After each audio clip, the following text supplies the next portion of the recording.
Are you ready to proceed then, or is there anything preliminary before we hear? Mr. Paolini, are you the first witness this morning? Yes, sir. Did I pronounce your surname correctly? I Close. didn't. What did you say? Well, I could say Paolini or Paolini. Paolini. Paolini. Okay, thank you. Is Mr. Pierce Ryder, you or Mr. Aniker going to? Is Mr. Paolini your first witness? This is Chris Pierce Wright, and he is our first witness. Do you want to start now, or do we have any preliminary matter? I'm not aware of any preliminary matters. I'm ready to start whenever you are. Okay, why don't you begin then? Thank you.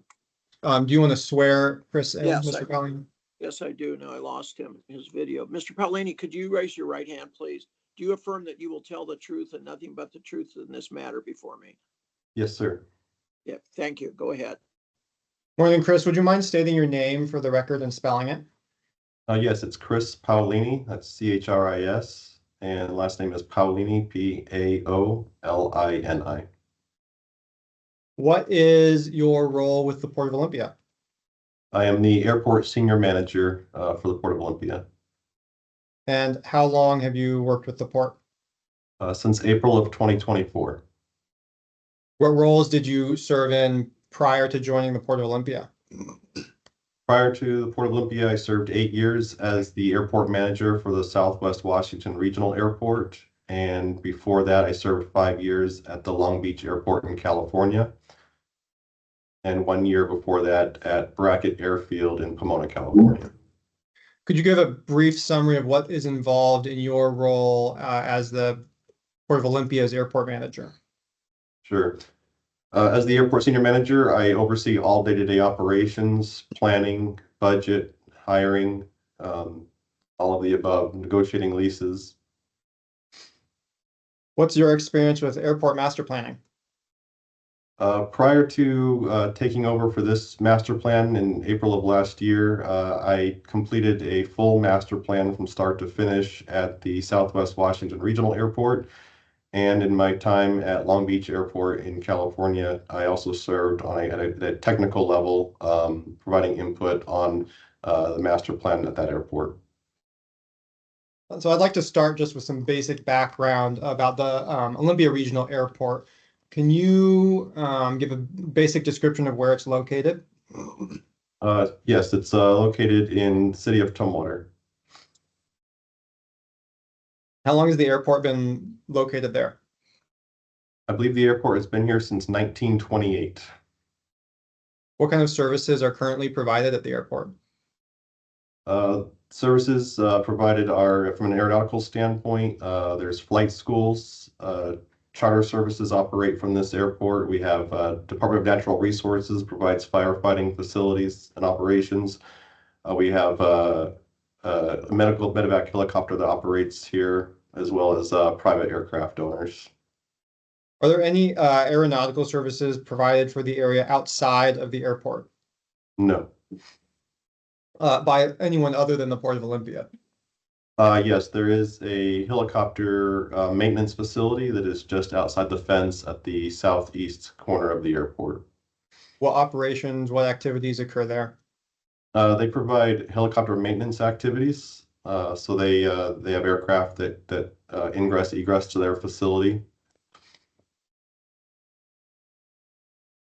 You mentioned a brief list of people that operate or services that are provided at the airport. Who does the airport serve? The airport serves the general public. We're a public use airport, and so we serve the general the general public. You testified that the airport has been operating since the 1920s. When was it acquired by the Port of Olympia? I believe it was 1963. It was acquired from the City of Olympia. I will put some context to that background. I'll show you what has been marked as Exhibit 66. Let me know if you're able to see that. I can see it. Do you recognize this document? Yes, it's the claim deed for the federal lands that were given to the City of Olympia and eventually given to the Port of Olympia. And you say federal lands. How did the City of Olympia acquire the airport property? There was land was deeded to them from the federal government. I'll scroll down here. There are some restrictions placed on the port property or the airport property, is that right? That is correct. They're known as grant assurances. And just in the deed itself, you can see this paragraph states, the grantee hereby agrees to take and hold the property subject to all conditions as set forth in the following instruments. Number C says that certain resolution constituting an agreement with the United States by the City of Olympia. Are you familiar with those restrictions? Generally speaking, yes. And it's passed through, it looks like a June 2nd, 1914 resolution by the city. I'll scroll down further. Do you recognize this additional document, the second half of Exhibit 66? Looks like, yes, the resolution. Just for benefit of everyone, this is PDF page 5. Scrolling down to the bottom, PDF page 10, dated June 2nd, 1942. And I just want to ask you a couple questions on this resolution. We go down to page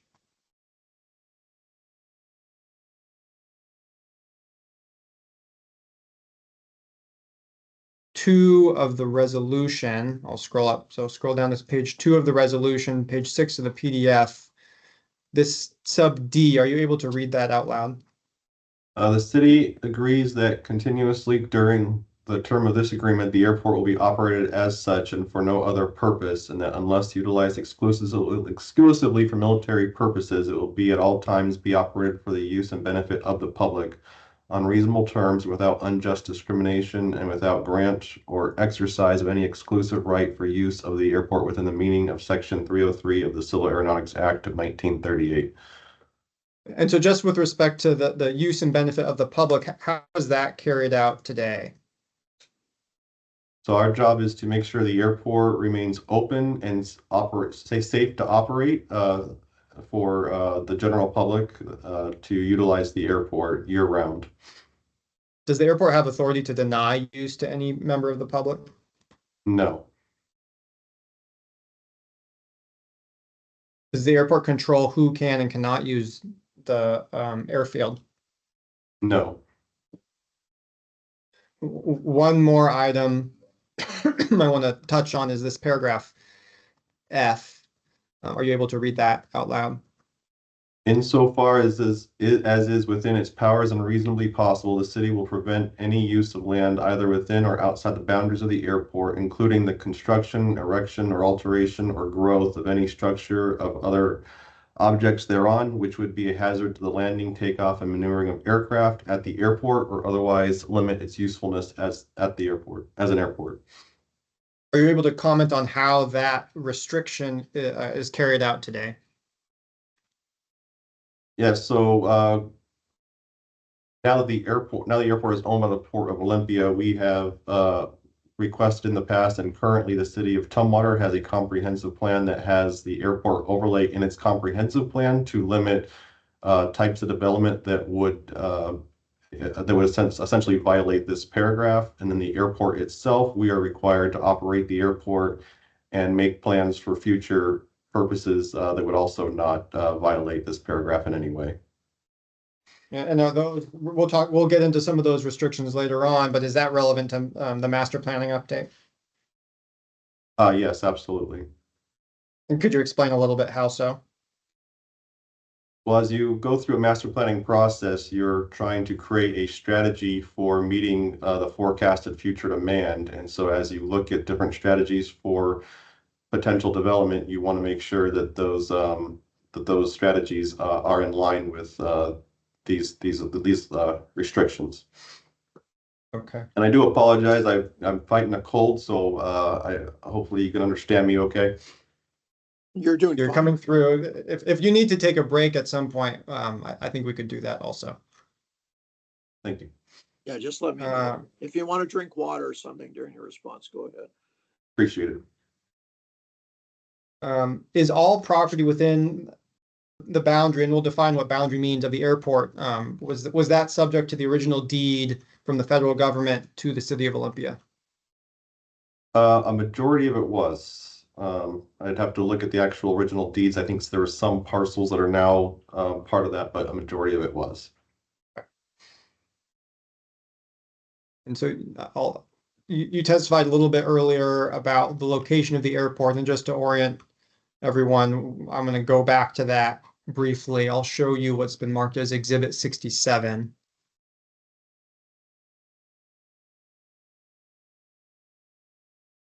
Can you see that okay? Yes. And so with reference to the different images shown on this map, can you identify major landmarks and the Olympia Regional Airport? Sure. So the Olympia Regional Airport is what is brown in color in the lower left area of the screen, just south of Olympia and south of the main concentration of development for the city of Tumwater, just south of Tumwater Boulevard and east of the 5 freeway. And so this map shows what looks like the south end of Olympia at the top left-hand side of the Correct. image. And then running maybe parallel roughly to the boundary of the airport, a little bit to the left, is I-5. Correct. I'll scroll down to the second page of Exhibit 67. Can you explain what's being shown here? This is a photograph or image of the airport, and it looks like it's inclusive of all of the area inside the fence of the airport. And so you say inside the fence. What do you mean by that? Well, the airport owns land outside the fence, as referenced earlier this week, which is known as the Newmarket Industrial Complex and Clean Water Center. In which there's little pieces of that on the west side and the north end, but this is essentially showing what's inside the fence, which is known as the aeronautical use area of the airport property. Is the aeronautical use area the portion of property that's addressed in the 2021 master plan update? Yes, it is. And with reference to landmarks on this image, are you able to explain where the fence is located? Along the main Old Highway 99 that runs at an angle on the east side of the airport, the fence runs along Old Highway 99. And then essentially where you see the brown fields on the right side, lower right side of the screen, the fence follows around those fields just north of like the development areas at the lower right corner, following again the edge of the brown fields, looping around to the south end and west side of the airport. And then it's hard to see for the west side of the airport, it's hard to see in this image, but the fences do cut back in towards the airport, towards the top. Okay, thank you. And I guess using this image as a good starting place, and maybe I should caveat, north is up in this image, is that right? Correct. A lot of the plans we've been looking at, north is to the left. Using this image as a reference point, are you able to identify the different parts of the airport? When you say different parts, so you're referring to runways, taxiways? That's hangars? Right. Yeah, absolutely. So you can see the main runway is the longest of the two thick, long paved areas with the white markings. The main runway 1735, runs north and south. The crosswind runway is running left and right on the screen, or east and west. Then connected to those runways are our current taxiway system that connects the runways to the apron ramp parking areas where there are hangars and ramp areas where aircraft are stored. And those those hangar areas are on the east side of the airport, which you can see are the white roofed buildings on the edge of some of those taxiways and ramp areas. And also on the left side of the page, or the west side of the airport, there are also some individual hangars as well with white roofs that you can see little taxiways extending from them as well. And then there is a, towards the upper left part of the screen, there's also our old terminal building, which has a large ramp space towards the upper left side of the screen. You mentioned that the main runway running north-south is you call it 1735. Correct. What do those numbers reference? Those numbers reference the magnetic heading. So for example, runway 35, what the FAA has you do is they have you round to the nearest tenth of a magnetic heading. So in 35 is actually 350, and then you drop the 0 off the end so that it's a two-digit number. So runway 35 actually represents a magnetic heading of 350. And then many of the plans and in the airport master plan update, that runway is referenced as with reference to the headings. Is that right? Correct. Does the crosswind runway have similar heading denominations? Yeah, all runways are designated the same way. So runway 8 is a magnetic heading of 080, and then the opposite direction of the crosswind runway is 26, which is a heading of 260. What's the purpose of the crosswind runway? So the crosswind runway is to provide a safer landing option and departure option for aircraft when the prevailing winds are not directly aligned with the primary runway. It's for safe aircraft operations. Aircraft operators want to land and take off headed into the wind. And so at different times of the year, as the winds change directions, the crosswind runway is an alternate option for landing and taking off to provide the most direct headwind possible for landing and taking off. Perfect. We'll come back to that, some of that information later. I want to start with more context first. What is the general purpose jurisdiction that the airport is located in? Could you say it one more time? Sorry. The general purpose jurisdiction. So city, county, what jurisdiction is the airport located in? Sorry. Yeah, we're under the City of Tumwater jurisdiction. We'll show you one more exhibit marked as 68. Can you see that okay? Yes. What is this document? This is a zoning map for the City of Tumwater showing how the City of Tumwater land is zoned, and it does show the airport there mostly in the blue. What is the light blue identifying? Airport industrial use. Is that the zoning that the airport is zoned as? Correct. And on this map, there are some red lines. What are those? That is the overlay for the two runways. So that is the airspace overlay for the approach surfaces. I'll try to keep it just basic. The approach surfaces are imaginary surfaces that extend from the surface up into the air at varying angles and lengths as they go further from the runway system. And those are areas where that should be kept clear of any obstruction. So as I mentioned earlier, from that deed that we referenced, when a city or an airport wants to develop, they need to make sure that any development does not penetrate those surfaces. And just for some background history, when the airport was originally sited here, was there any development around it? Very rural. If you look at like pictures from like the 1940s, it's very rural with mostly farmland.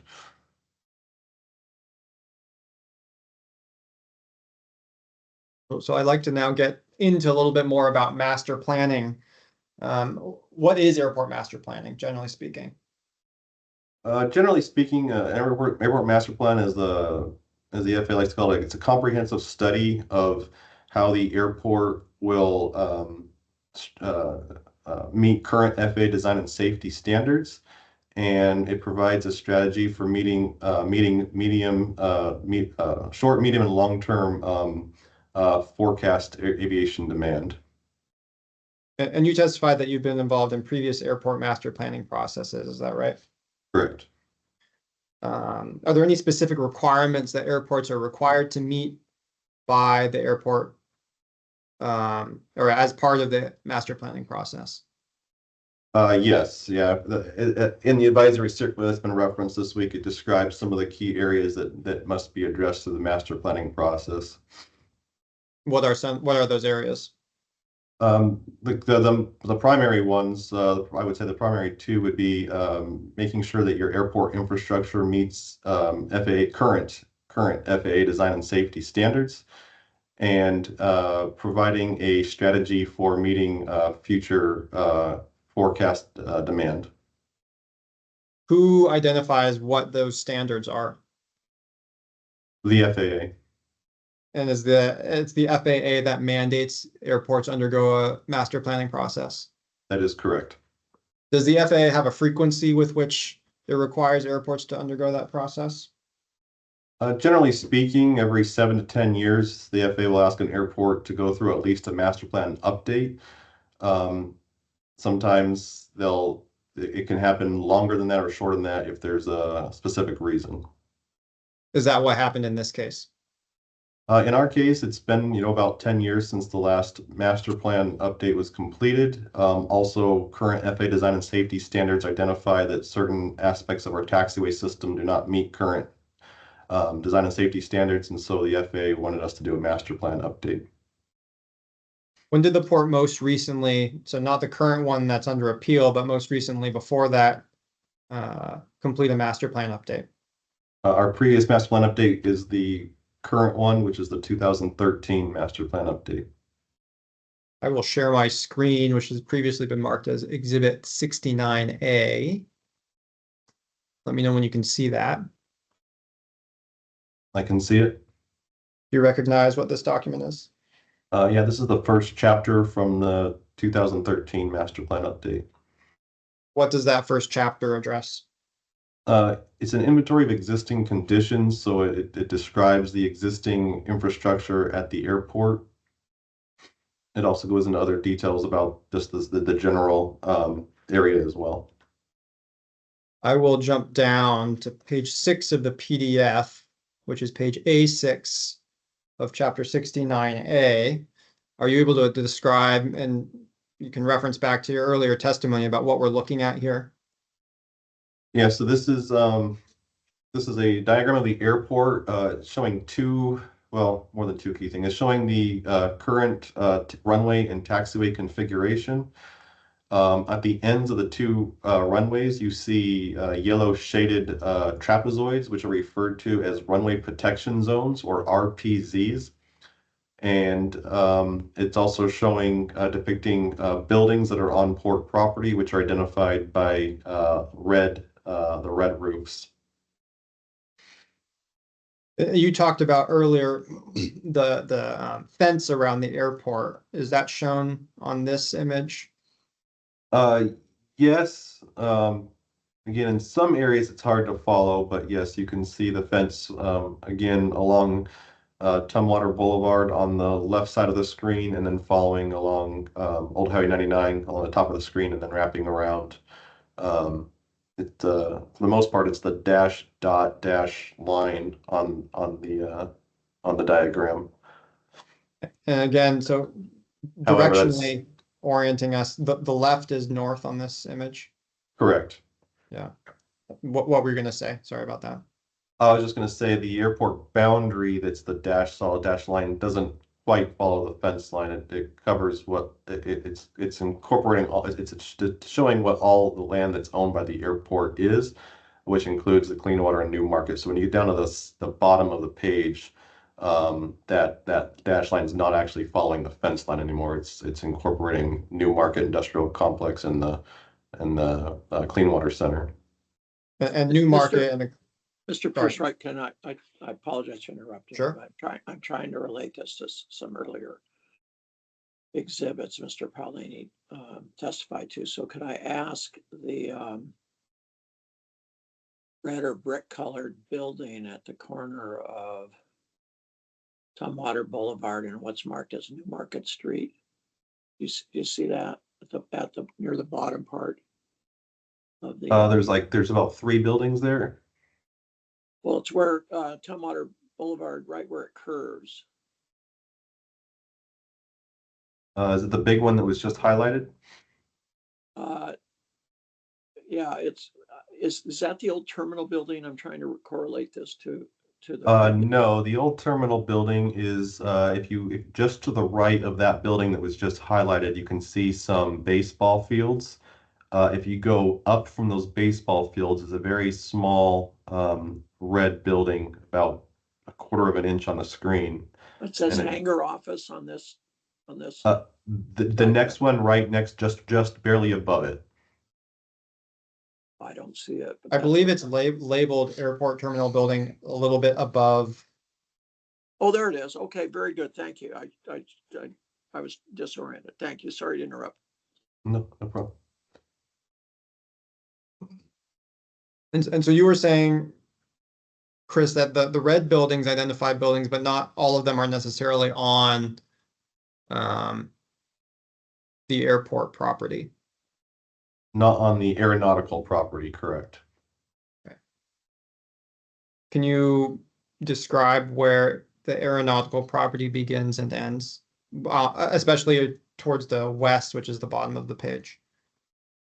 Yes, so the fence line on the bottom of the page, essentially if you start over on the along Tumwater Boulevard, you would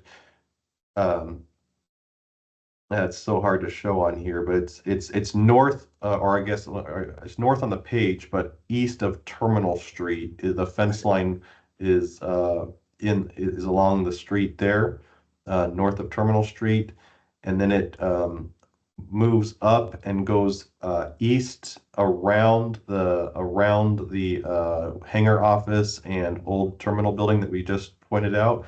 So it goes to the east side of those, and then continues to move south, and then it again, it's hard to see on this map, but it does wrap down and across that big field, and then connects back with the airport boundary line that you see just past those two long buildings. Okay. I apologize, it's hard to describe without being able to point to the screen, but Yeah, that's all right. Roughly speaking, it sounds like the buildings that are below on the page, which is west of Terminal Street, are not part of the aeronautical property. correct. Great. How about the buildings north of Tumwater Boulevard left on the page? Are those also not part of the aeronautical property? That is correct, they are not. I'm sorry to interrupt again, and it may not be relevant, but I have older memories of this field. So what's marked as the corporate hangar office on this map, Mm-hmm. is that, let me ask you this, where are the Washington State Patrol and the Department of Natural Resources and what used to be Department of Game Planes and Fisheries, where are they officed? So those corporate hangar and office that you just pointed out, DNR does utilize that office hangar area for storing their helicopters. Okay. So that is aeronautical use. In reference to your Washington State Patrol, that is on the east side of the airfield. It is the northmost building of the red buildings on the east side of the airfield. Okay. And it is titled Washington State Patrol Hangar and Office. Oh, okay. Thank you very much. Mm-hmm. This exhibit and this portion of the 2013 master plan update was intended to describe the facilities at the airport at the time. Is that accurate? Yes. Has there been any change since then? No. Why is that? The airport is identified as critical habitat for several species, primarily for the Olympia pocket gopher and for the streaked-horned lark. And so until a habitat conservation plan is completed, we cannot do any development on the airfield. I want to shift now, showing you what's been marked as Exhibit 69B. Do you recognize that document? Yeah, that would be Chapter B, or also known as Chapter 2. It's the Aviation Activity Demand Forecast. You talked about this a little bit earlier, but what is the aviation forecast? It is the chapter that goes into detail on creating a forecast for what is anticipated to be the future aviation demand for the airport. And it's categorized in two ways. One, for the number of operations expected to be seen at the airport, and as previously described, an operation is a landing or a takeoff. And so it forecasts what the future operations might be, and that can either increase or decrease. And then the second main component is forecasting what they believe the number of based aircraft on the field would be. And based aircraft is an aircraft that spends a majority of a year located at the airport. Other than because it's mandated by the FAA, why do airports forecast operations and based aircraft? Because this chapter and this, which needs to be approved by the FAA, is what steers the remainder of the master planning process. I'm going to scroll down to PDF page 2, page B2 of the exhibit. Are you able to describe what this table B1 is showing? Yeah, this is showing a breakdown of annual aircraft operations by type from 2000 to 2010. Are you able to describe what the trend of total operations is shown in this table? Can I object? I'm wondering why we're spending so much time on a 2013 master plan update that's not the subject of the appeal. We are focused on a 2021 master plan update, which is a completely different document than this one. Well, I understand your objection. I'm going to let him testify.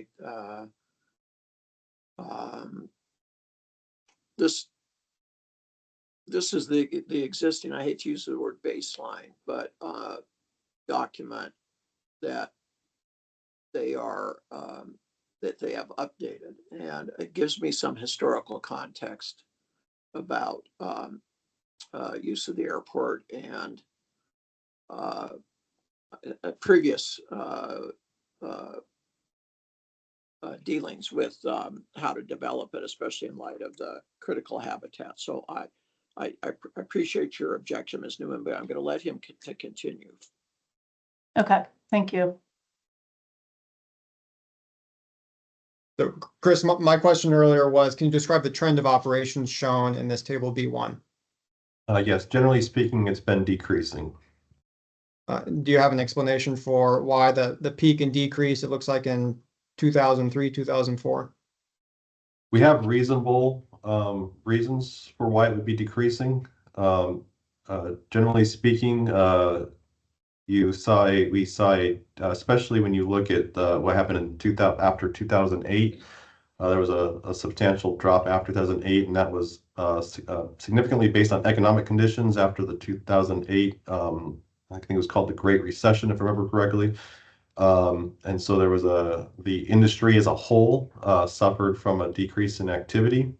At our airport locally, we also had a hangar, a covered storage. It wasn't a enclosed hangar, but it's called a plane port, a covered area where we had to move aircraft because a new hangar that was there was too close to the plane port, and so aircraft had to move out of that plane port, which means those aircraft, several of those aircraft left the airport, and so we saw a decrease in based aircraft, which then contributes to a decrease in total operations as well. Okay. As an industry, in the industry as a whole, there was also some significant changes in the aviation industry.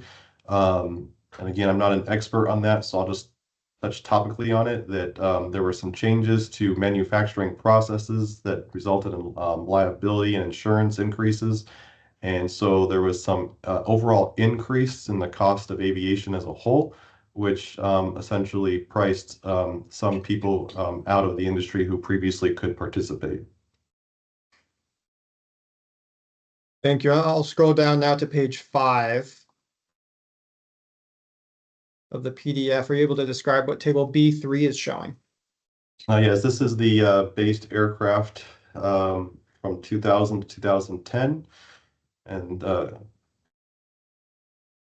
And again, Well- it's showing the different types of broken down by type of aircraft. Great, and we'll start with what is a based aircraft? A based aircraft is an aircraft that spends a majority of its time at an airfield. And there's a similar trend here, peak in 2003, 2004, and then generally speaking, a decline, it looks like. Are you able to explain what the reason for that is? Yeah, similar to the decline in operations, we had aircraft leave our airport because of the loss of the plane port, use of the plane port, but the industry as a whole also saw a decrease. And then the way that the based aircraft counts were determined, the FAA since this time came up with a improved way of tracking aircraft to make the numbers more accurate as well. Great. I'm going to drop down now to page 25. Table B16. Are you able to describe what table B16 is showing? Yes, this is the forecast for based aircraft and total operations at the airport from that 2013 master plan. And can you describe what the total operations figures are discussing?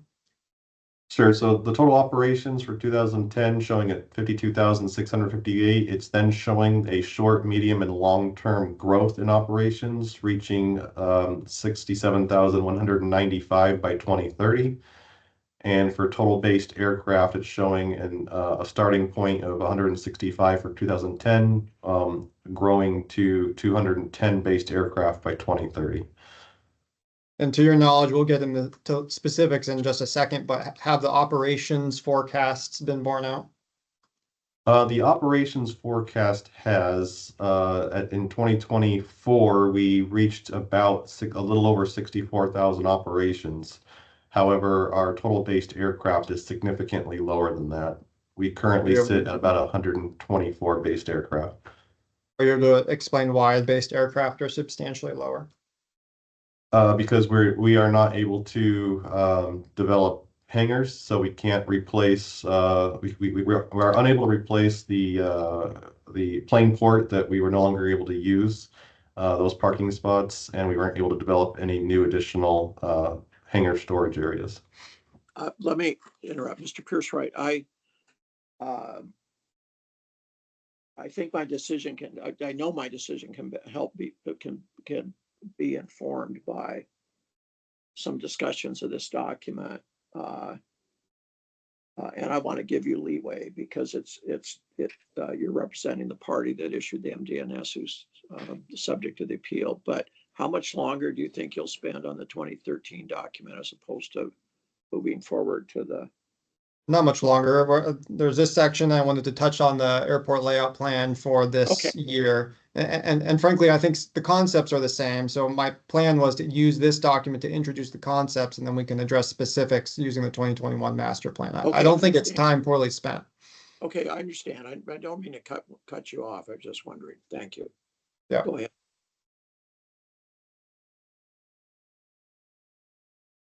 Once the port completes an aviation forecast, does that need to be approved by a regulatory body?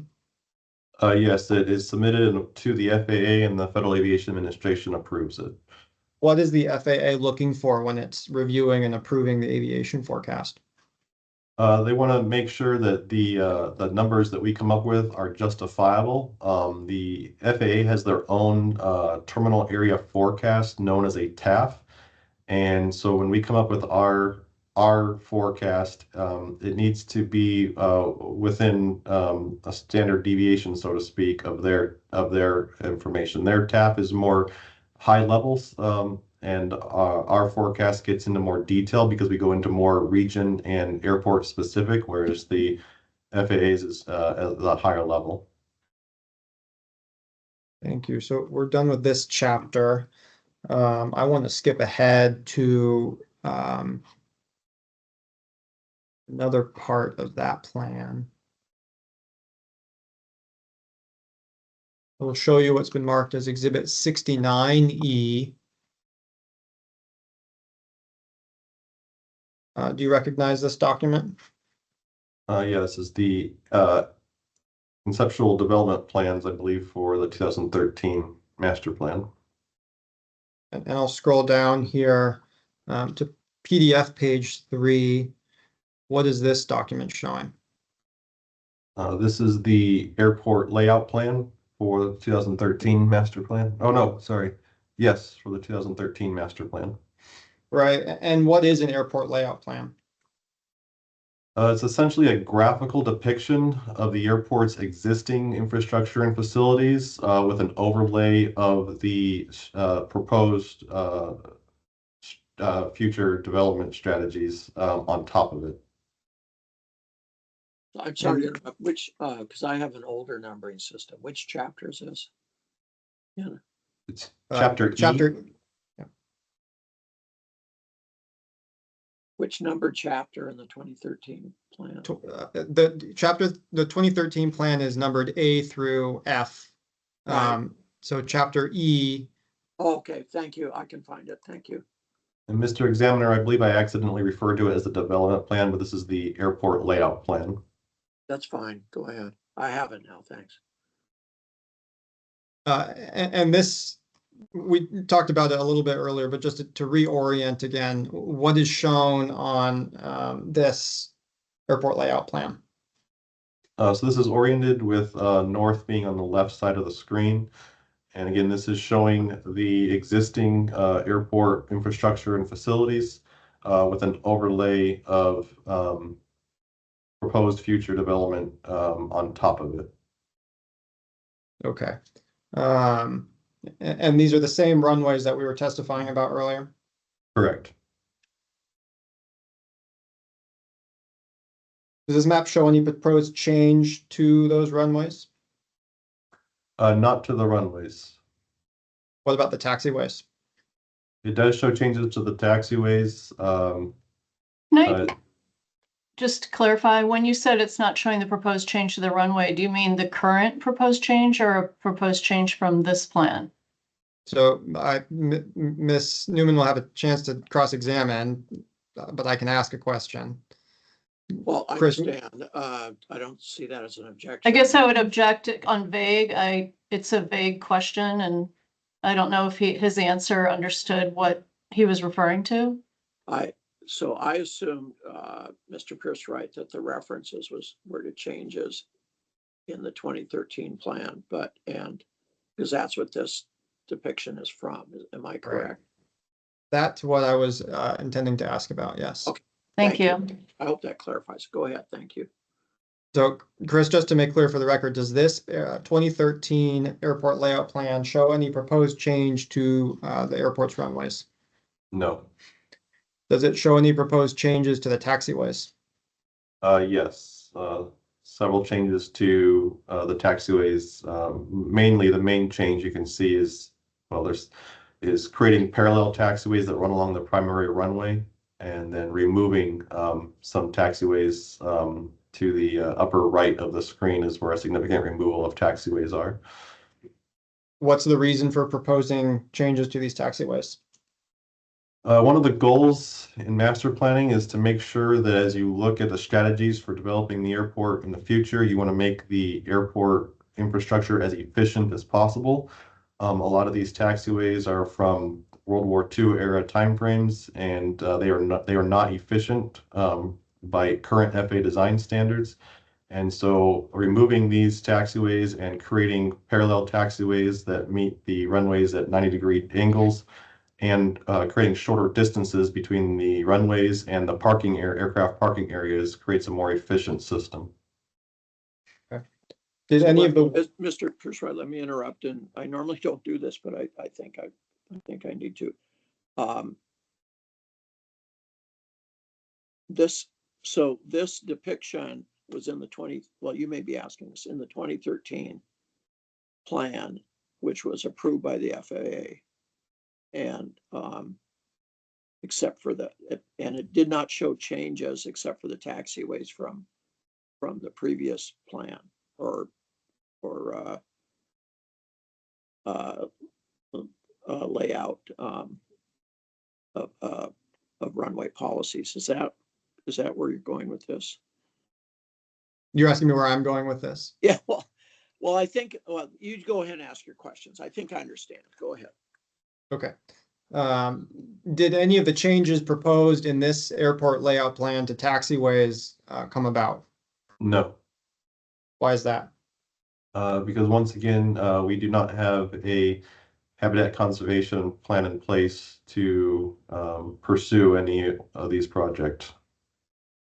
There was some testimony previously in this hearing that moving taxiways would result in moving fences at the airport. Do you have any understanding of whether that is correct? That is not correct. I'm not sure where that idea came from.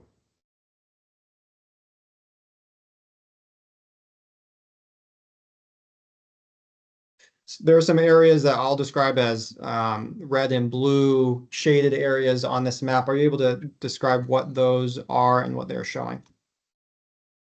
Yes, so the red shaded areas are areas intended for aeronautical development for storing of aircraft. So there are areas identified for potential development for, and they're categorized by general aviation and then corporate general aviation. And then on the bottom of the page or the west side of the airport, there's also an area identified as a potential area for commercial aviation development. The blue shaded areas are areas identified as like aviation related industrial. And those are to the outer edges of the airport property. Why show development areas as part of the airport layout plan? Well, part of the goal of an airport master plan is to identify to the FAA how we would accommodate aviation forecast. And so in our case, I can't speak to the 2013 one from memory, but in the 2021 forecast, they're anticipating an increase of 15 aircraft. So one of the benefits is identifying areas on the airfield where development could take place as far as how it stays clear, as far as how it meets FAA design and safety standards. And so you identify potential development areas as part of that strategy for how you might meet that aviation forecast. And you said 15 new aircraft on the airfield. What do you mean by that? So going to the 2021 master plan, the forecast is over the 20-year planning period is that we would see an increase of 15 based aircraft. Okay. And coming back to the 2013 airport layout plan, are these development areas associated with specific plans of development? No. Have No, any we're of not the, sorry, go ahead. I was saying, yeah, there was no proposed development of those areas. Have any of these areas shaded, in fact, been developed? No. Did the FAA approve ultimately this airport layout plan? It did. Did the port make a SEPA determination with respect to this airport layout plan? Yes, it did. Do you know if that was challenged? To my memory, I don't believe it was. No.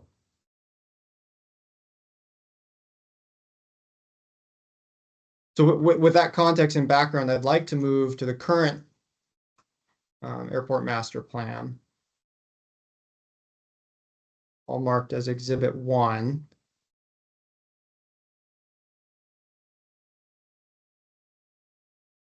Show you Exhibit 1, Chapter 1.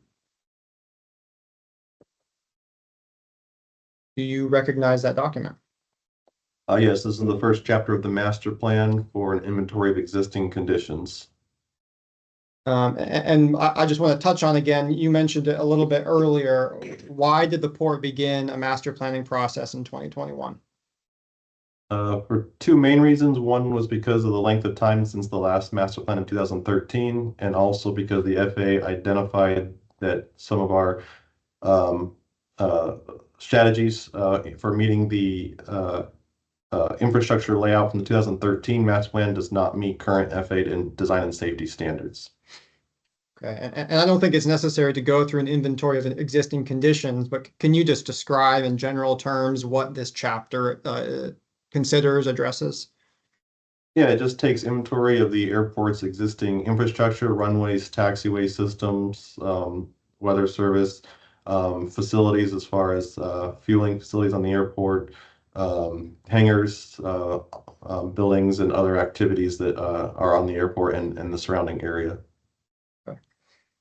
But I want to talk about some of the substantive portions of the master plan update. I'm going to bring up chapter 2. You recognize that document? Yes, this is the draft 2021 aviation forecast chapter. And is this aviation forecast serves a similar function as the prior 2013 aviation forecast?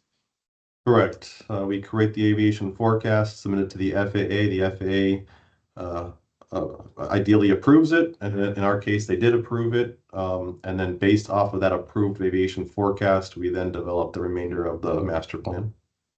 Are you familiar with what factors went into completing this aviation forecast, the 2021 forecast? Yeah, generally speaking, yes. So as I mentioned, when you try to create an aviation forecast, you look at the aviation industry as a whole and the trends in the aviation industry as a whole, and then you start looking narrower and narrower as you get closer to our region and specifically to our airport, as you try to look at all sorts of different things as far as economic conditions, industry trends, local trends, the activities that exist on the airport now, and there's several variables. That's why we hire consultants, but you come up with a forecast based on that equation. I will scroll down or jump down to page 30 of the PDF, page 2-28 of the document. This identifies table 2-25 operations numbers. Are you able to explain what the forecast has to say about forecasted operations? Sorry, that's a little bit hard to read on my screen. Oh, there we go. So this is a comparison between the airport's forecast operations and the TAF operate. The TAF again is the FAA's operations forecast, and so this is showing the comparison of those two. And what are the operations that the Port of Olympia has forecast for the Olympia Regional Airport? So so if you look at towards the bottom of the screen under total aircraft operations, it's showing that we forecast a little bit higher operations during the short, medium, and long term, as opposed to the FAA's TAF forecast. And on an annual basis, do you know what the port's forecast operations increase is? It's roughly about 1% per year over the planning period. On the same page, you can see slightly above table 2-25, it talks about based aircraft. Are you able to describe what the port's forecast changes to based aircraft are? Yeah, so ours are showing a base count of 224 in 2020, and showing it growing to about 139 in 2040. And in this case, we're less than what the FAA's forecast is. Okay. What's the reason for the reduction as compared to the FAA's forecast? Our aviation forecast gets more granular, sorry, and so we have more details on our variables as we try to make those calculations to have as accurate a forecast as possible. Okay. And the current master plan forecasts fewer based aircraft than the port had in the 2000s, is that right? Correct.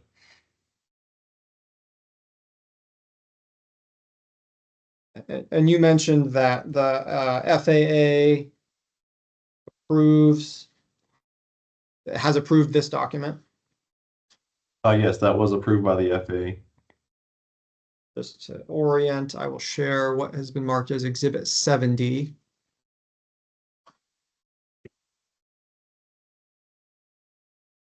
you recognize that document?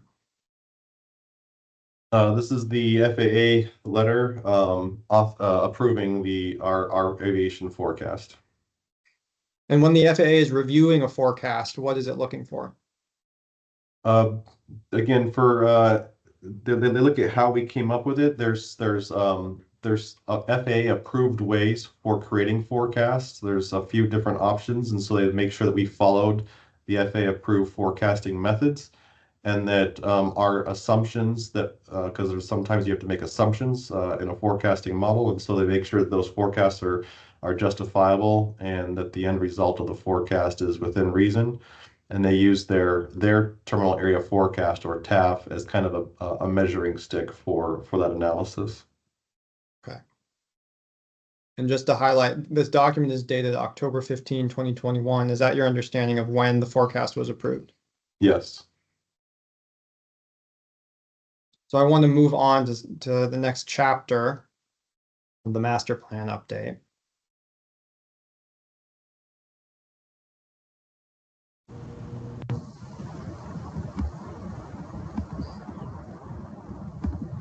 Joel, would you mind muting yourself? Thank you.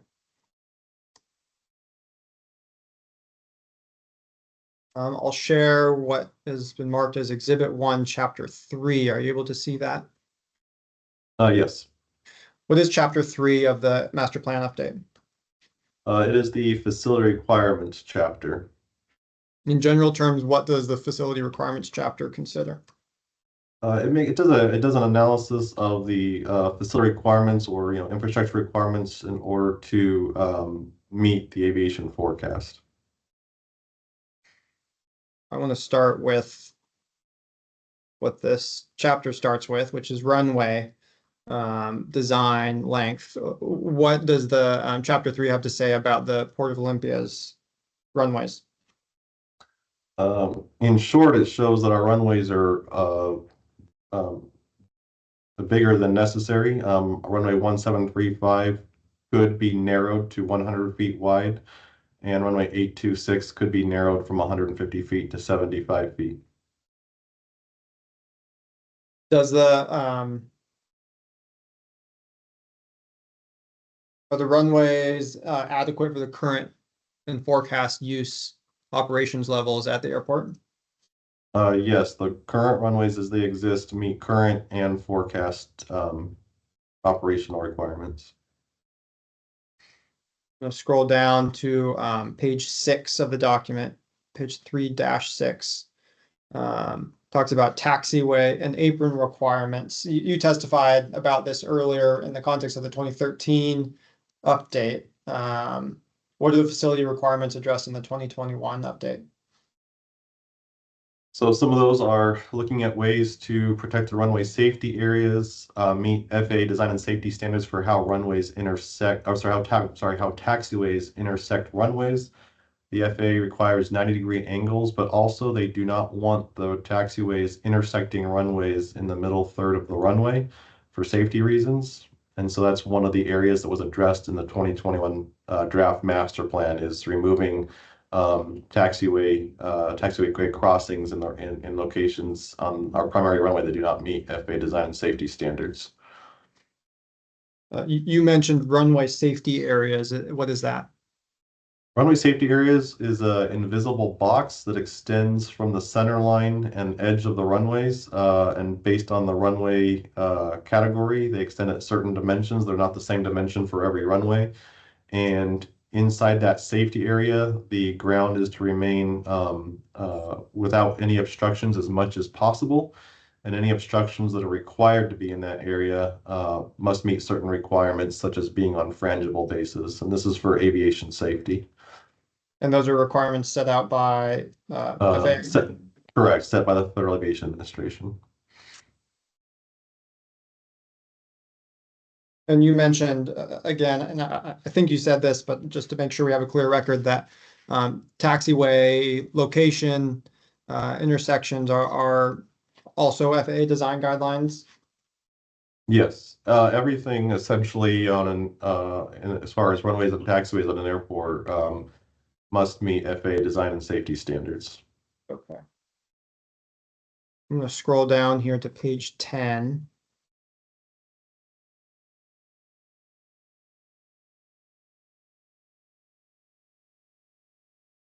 Maybe that's wrong in my notes. Oh, 12 rather. And this is table 3-11. It's talking about service volume. What is the airport's service volume? So the service volume is a calculation that the FAA makes for a runway based on its what the FAA dictates is a safe maximum number of operations for a runway. So for our runway, the FAA, not us, but the FAA designates that our runway has a maximum service volume of 230,000 operations a year. Again, an operation is a landing or a takeoff. Okay, and what or I said, what if anything is the port doing that might implicate or impact the annual service volume of the airport's runways? We're not proposing anything that would increase that service volume. Okay.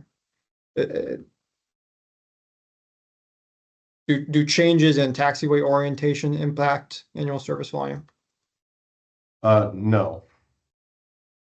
If anything, it would. Our current taxiway layout system actually would provide a lower service volume than what's indicated here.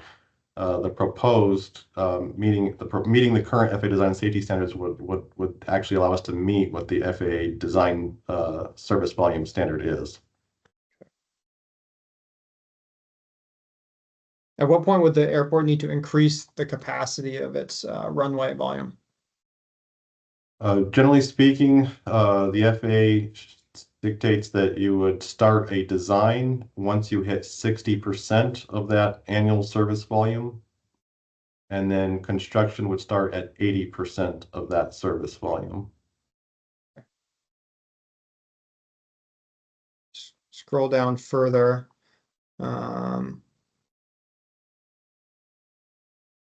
Talks about support facilities, and there's been some discussion at the hearing about things like de-icing. Does the master plan propose adding a de-icing facility to the airport? No, it does not. And as a correction to a statement earlier in the week, de-icing facilities are not a requirement in order to have commercial service at an airport.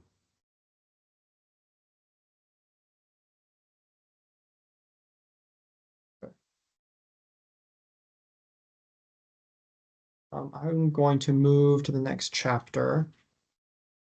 Mr. Pierce-Wright, let me ask you for time management purposes, do you know how, because I'm sure there'll be cross-examination, do you know how much longer you'll have on direct?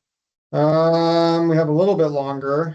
I'm not cutting you off. I'm just trying to figure out if we should have a break. Now would be a reasonable time for a break. It might take another hour.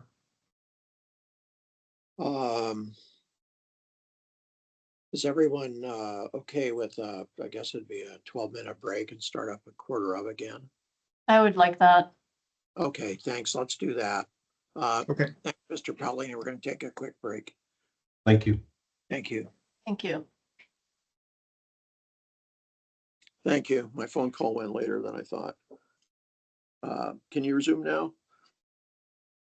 I am ready. Chris, are you ready? Yes, sir. Okay, go ahead. Thanks.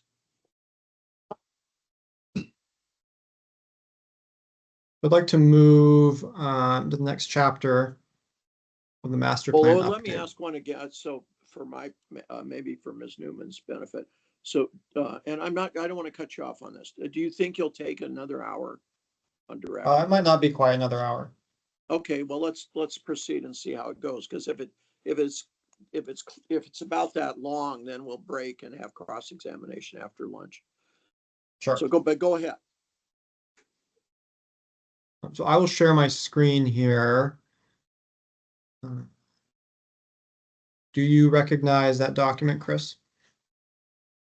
Yeah, this is the chapter 4 of the draft master plan, the alternative section. What is the purpose of the alternative section? It's the chapter where we explore different development strategies to meet current FAA design and safety standards, and also how to plan to meet the aviation forecast. So we explore different options and the pros and cons of each of those options to then try to come up with a preferred alternative. Okay, and I won't go through each one, but in as much detail, but I do want to just touch on the different sections. Page 3, it says taxiway alternatives here. What are the different considerations the port takes into account when discussing taxiways? As it's kind of like as mentioned in those 3 bullet points, I don't need to reinvent the wheel. It talks about just providing efficient access to and from the runway environment. And again, meeting current FAA design and safety standards as far as 90-degree turns, which the FAA studies have found are safer, provide safer operations, and also trying to eliminate runway crossings that take place in the middle third of a runway. Okay. And again, that runway crossing, is that again a safety issue? Yes, correct. So taxiways are the first, and that was page 4-3. I'm going to jump ahead to page 4-15. At the top says runway alternatives. What are the factors to consider in the context of runway alternatives? So in our case specifically, we were looking at, we have 2 runways and they intersect each other, which is generally speaking not ideal. And so we looked at different ways we could make adjustments to either runway. And in this case, it made more sense to make adjustments to the crosswind runway. And so the preferred alternative was to reduce the length of the crosswind runway on the west side.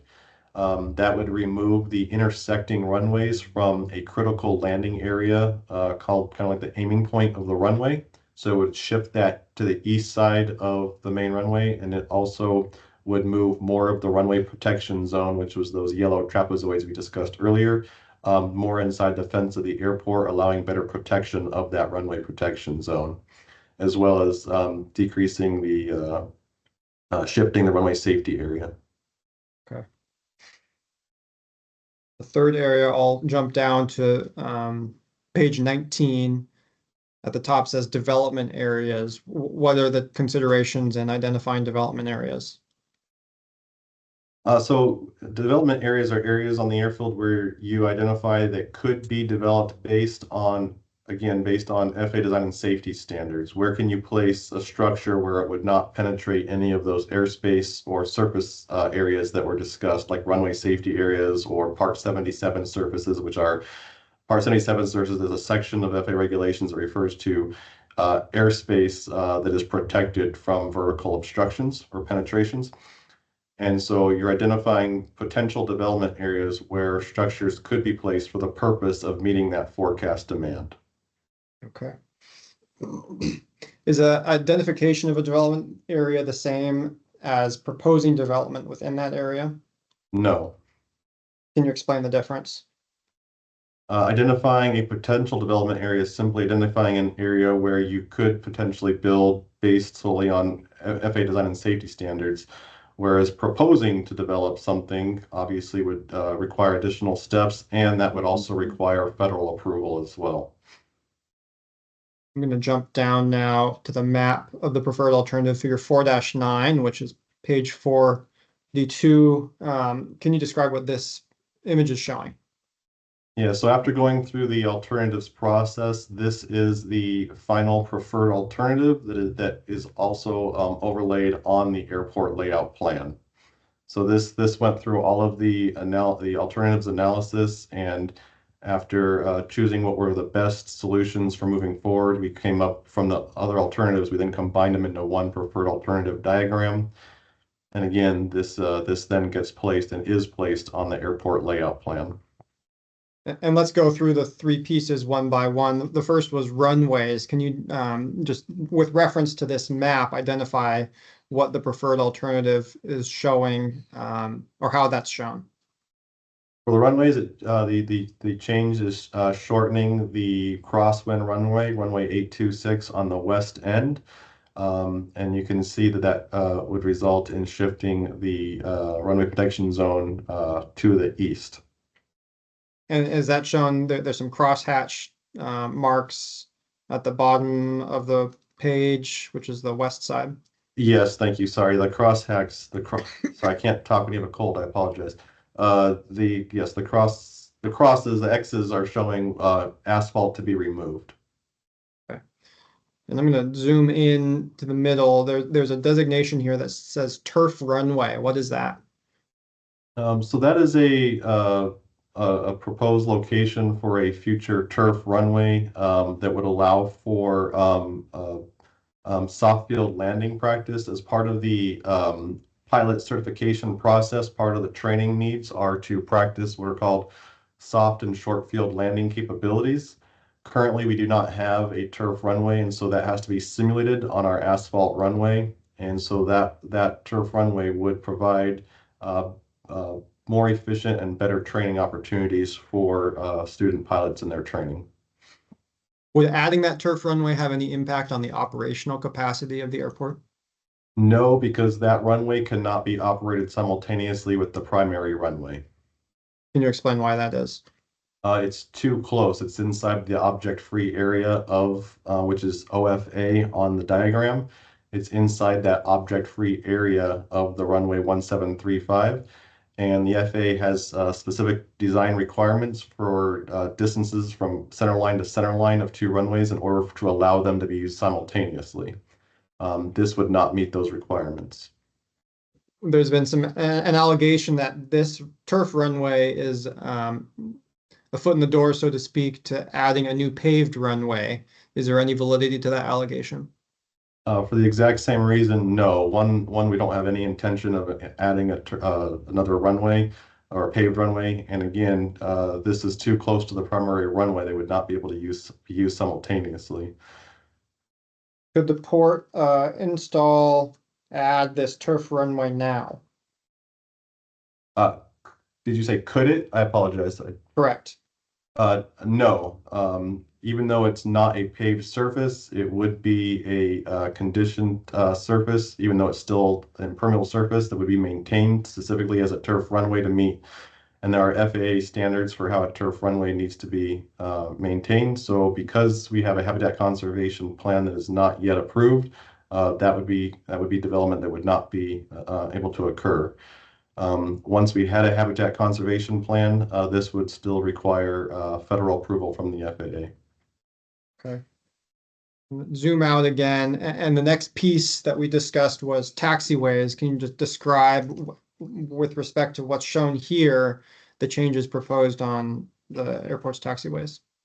Yeah, so the dark gray is the proposed new runway layouts connecting with existing taxiway layouts, which are the lighter color gray. And again, the X'd out areas are the areas that were proposed to be removed.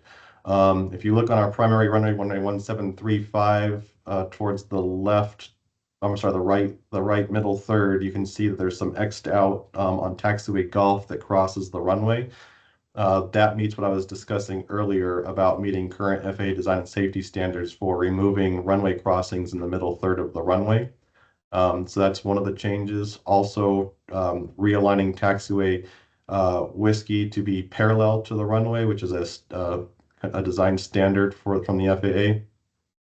And then removing on the east side of the runway 1735. This is something that is different from the 2013 master plan. It's actually removing taxiway Charlie and taxiway Delta, which aren't labeled on this screen very clearly, but if you, again, on the screen, if you go left of runway 826 and above runway 1735, that crossed out area is, the long area is taxiway Charlie, and the short area on the left side of it is taxiway Delta. That addresses inefficiency issues that I just discussed were one of the master planning requirements on making an airport layout more efficient. And so removing those because they don't add operational value, and by removing them, it decreases the maintenance costs, as well as it also decreases impermeable surface on the airfield. Okay.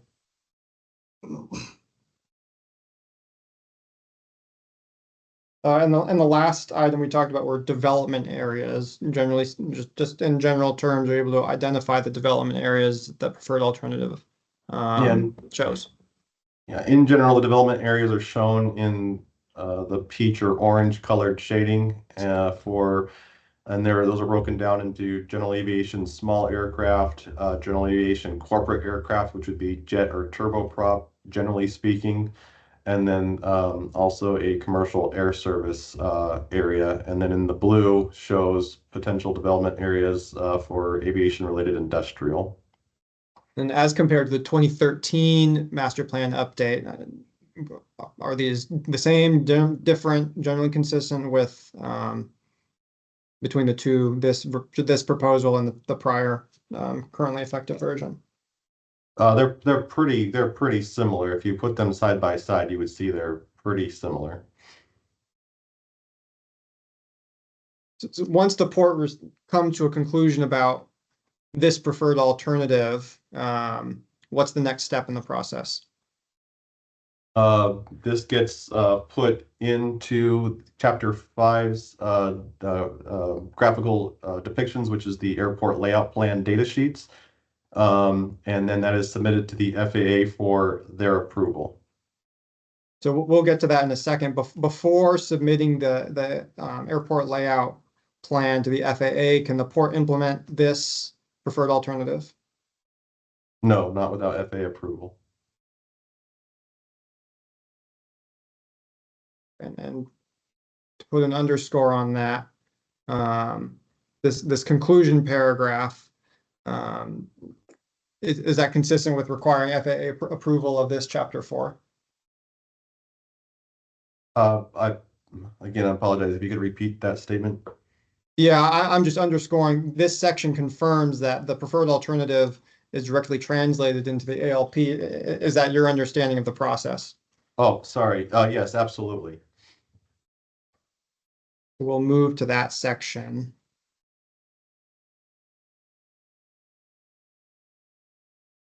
This is Chapter 5, Airport Layout Plans of Exhibit 1. Do you recognize this document?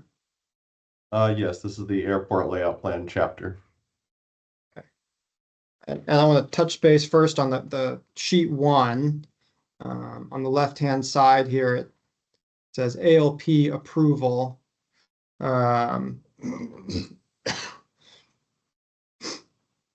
Let's start with the background. That first sentence says the updated airport layout plan for the Olympia Regional Airport represents changes based on the conclusions of a master planning study completed over the course of 2021 to 2024. What is that master planning study?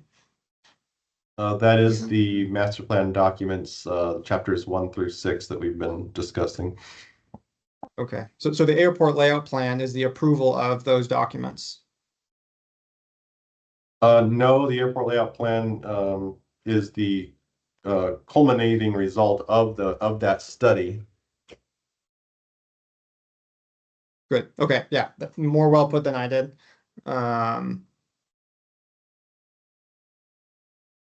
The couple sentences down, it says this determination does not constitute FAA approval or disapproval of the physical development involved in the proposal.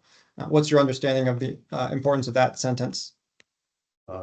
So it's critical because it's essentially saying what the FAA is approving is that our proposed strategy for meeting current FAA design and safety standards and for meeting future forecast, that they're only approving it in so much as it meets FAA design and safety standards. They are not actually approving any projects depicted in the airport layout plan themselves. Those projects would require FAA approval at a later date. And does the FAA approve, or I guess I should ask, what does the FAA approve with respect to the airport property? Any projects on airport property would require FAA approval.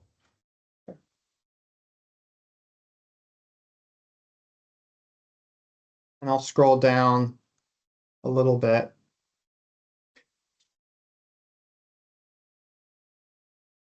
And I think this underscores what you just said. This top sentence of the bottom paragraph says this ALP approval is conditioned on acknowledgement that any development on airport property requiring federal environmental approval must receive such written approval from the FAA prior to commencement of the subject development.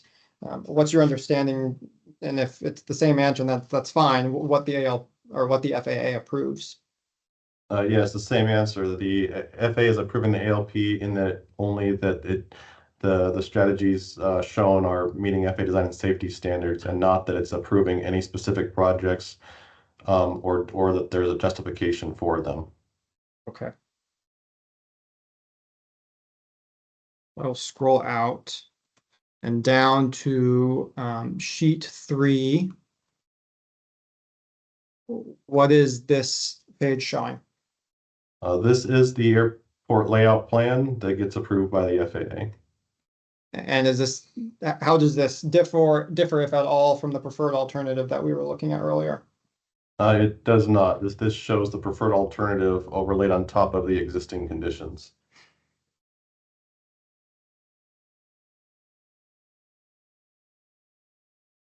I'm going to scroll down a little bit further to sheet 14. One of the allegations in this appeal has been that these identify proposed development of hangars. What is the purpose of this page? And there are a couple subsequent pages that identify hangar locations. So these are purely conceptual ideas for how you could potentially develop those those identified development areas. They try to take into considerations on ways to make the most efficient use of space to meet, FAA master planning guidelines. And so, again, it's purely conceptual, which is why it's not shown on the airport layout plan itself. Could the port construct these hangars without amending the airport layout plan? No, it would require FAA approval. What would be involved in that FAA approval? First, you would have to get a change to the airport layout plan depicting that you wanted to put these buildings on the facility, and then you would have to go through additional FAA approval of the actual each individual project itself. There was also, so actually I'll just, well, no, I'll scroll back up. There was testimony earlier about addition of a de-icing facility. Is there a proposed development for a de-icing facility shown on the airport layout plan? No, there is not. There was also some testimony about expansion of the fuel farm.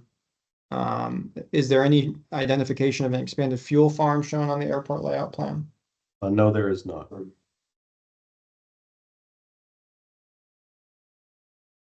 I'll go to a new document. It's been marked as Exhibit 71. Do you recognize what this document is? Yeah, this is the ALP approval letter from the FAA. And at what point in the process does the FAA provide this letter? After we submit the ALP to the FAA for their review, it sometimes goes back and forth with requested changes or further explanations. And then once we submit the final draft, the FAA goes through their review process and then provides this formal approval of the ALP.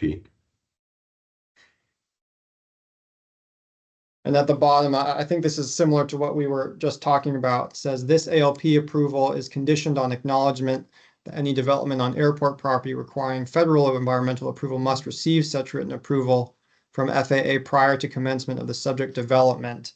What is the significance of that sentence? It just further makes the point that we've been discussing, that the FAA's approval of the LP is not an approval of projects, and that if we wanted to move forward with a project, it would require FAA approval at that time.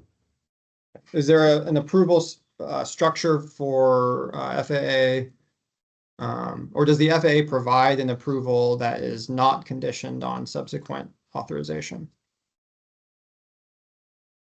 Can it, in theory, not that it has here? Can you state that differently? Sorry. Is it possible for the FAA to provide an approval of a airport layout plan that is not conditioned on subsequent FAA approval? No. Okay. I want to move now to Exhibit 1, Appendix 4-1. You recognize this document?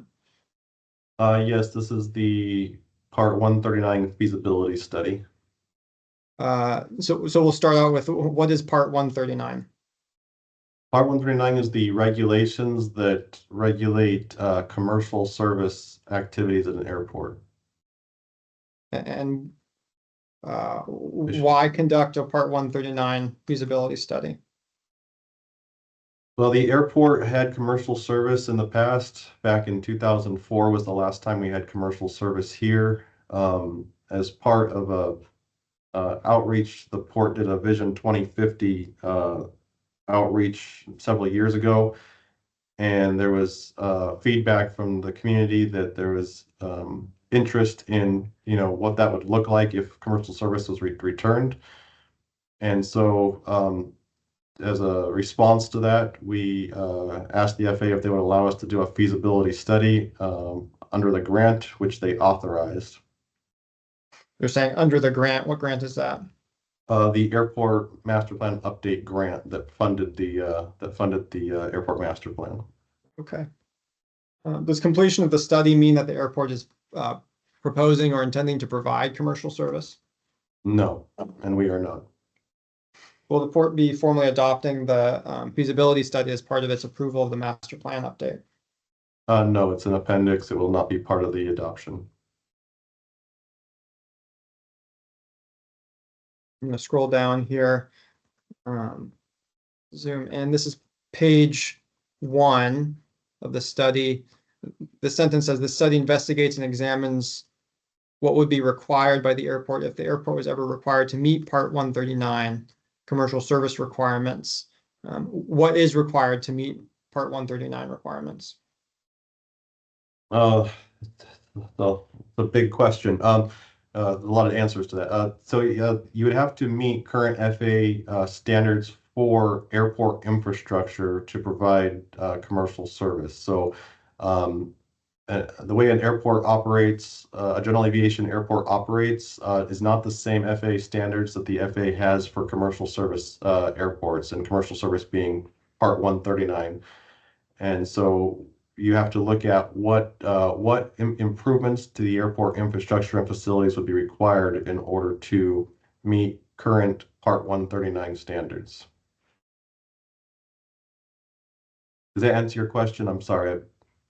I think so. I mean, we can kind of take that in steps. So does the current ALP propose changes to the airport that would meet Part 139 standards?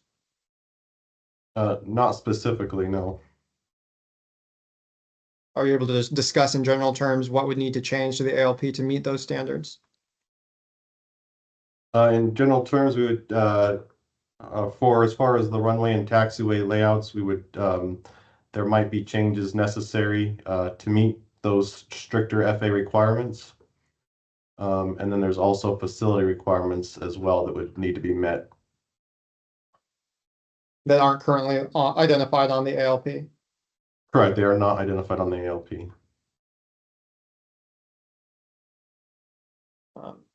Has there been any commercial service provider that's identified an interest in providing commercial service at the Olympia Airport?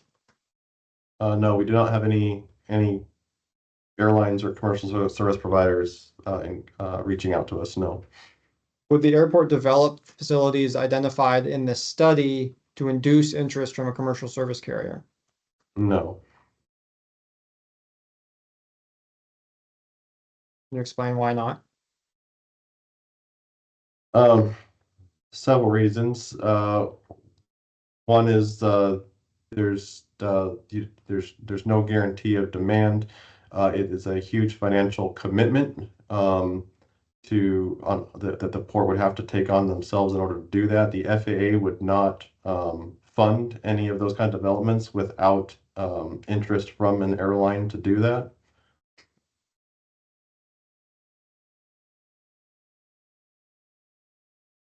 Okay.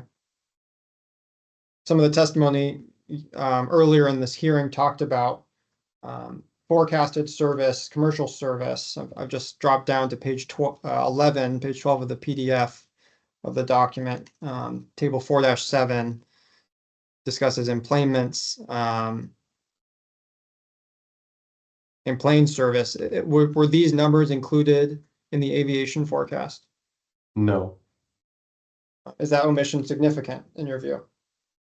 that is because we are not proposing to develop commercial service at the airport as part of this master plan, and so including those would is not, does not make sense. It's not. Sorry, I can't talk anymore. My energy level's going down, but You're dragging. We'll get through this. I'm going to drop down to page 21. Do you need a break again, Mr. Paolini? I apologize. There was a truck driving by. I heard my name, but I don't know what. Do you personally need a break?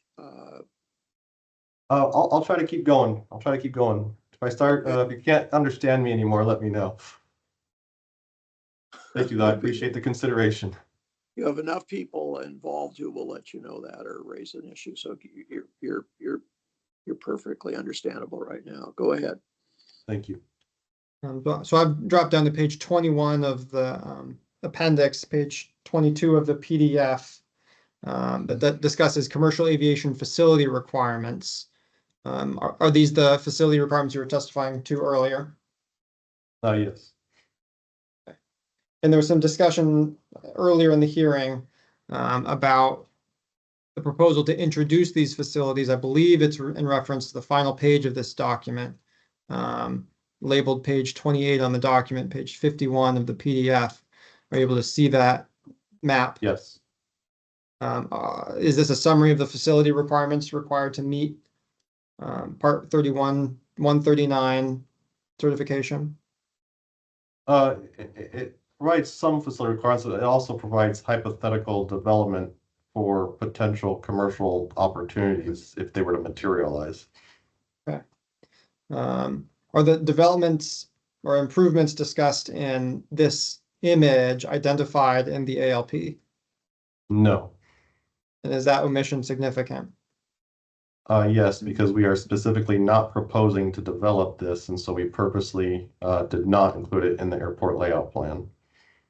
To develop these improvements, what changes would you need to make to the airport layout plan? You would need to update the airport layout plan to reflect those facilities, and then pursue approval from the FAA. Okay.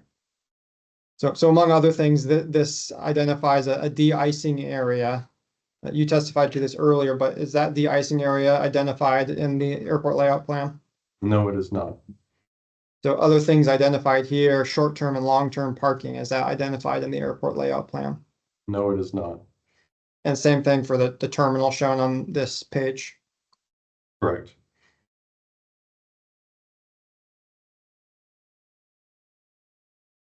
We'll talk about this later with Mr. Gilbertson, but I do want to touch on, and this is the last line of questions, the environmental checklist. Share my screen with you. Can I ask a quick question about that, Mr. Wright? Go My ahead. understanding is that Mr. Gilbertson prepared the MD&S, and I am curious to know whether Mr. Paolini, did he prepare the checklist? Is that? Well, Ms. Newman, I was assuming, maybe incorrectly, that Mr. Pierce Wright would ask him his familiarity with or involvement in preparing the checklist. Okay, you're right. I jumped the gun. No, you didn't know it. It's a perfectly valid thought, but Okay, I'm assuming we'll hear that. okay. Thank you. It's hard for me to know who did what, so I was just trying to figure out where we were on that.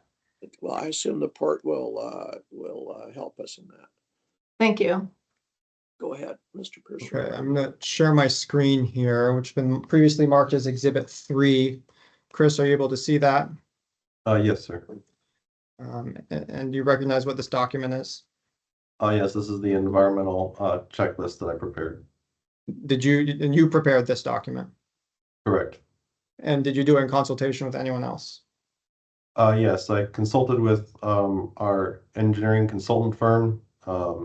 I also asked a few questions along the way from our environmental director, and I referenced the sample checklist from the state. I'm going to scroll down here, drop down to page 3, section 10. Are you able to read the first sentence of that section? Of the highlighted section or just the first section of the first section? Just the first paragraph of that section. Yes, the FAA has reviewed and approved elements of the attached airport master plan update, specifically the aviation forecast, preferred alternative, and airport layout plan, which is chapters 2 and 5. Yeah, and no, that's good. And so is that approval based on the letters we were discussing previously? Yes. And in your view, how is that significant to the SEPA review for the master plan update? Because they required FAA approval. I'm going to scroll down briefly here.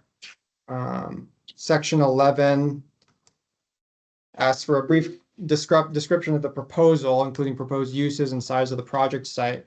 And you prepared this description? Yes.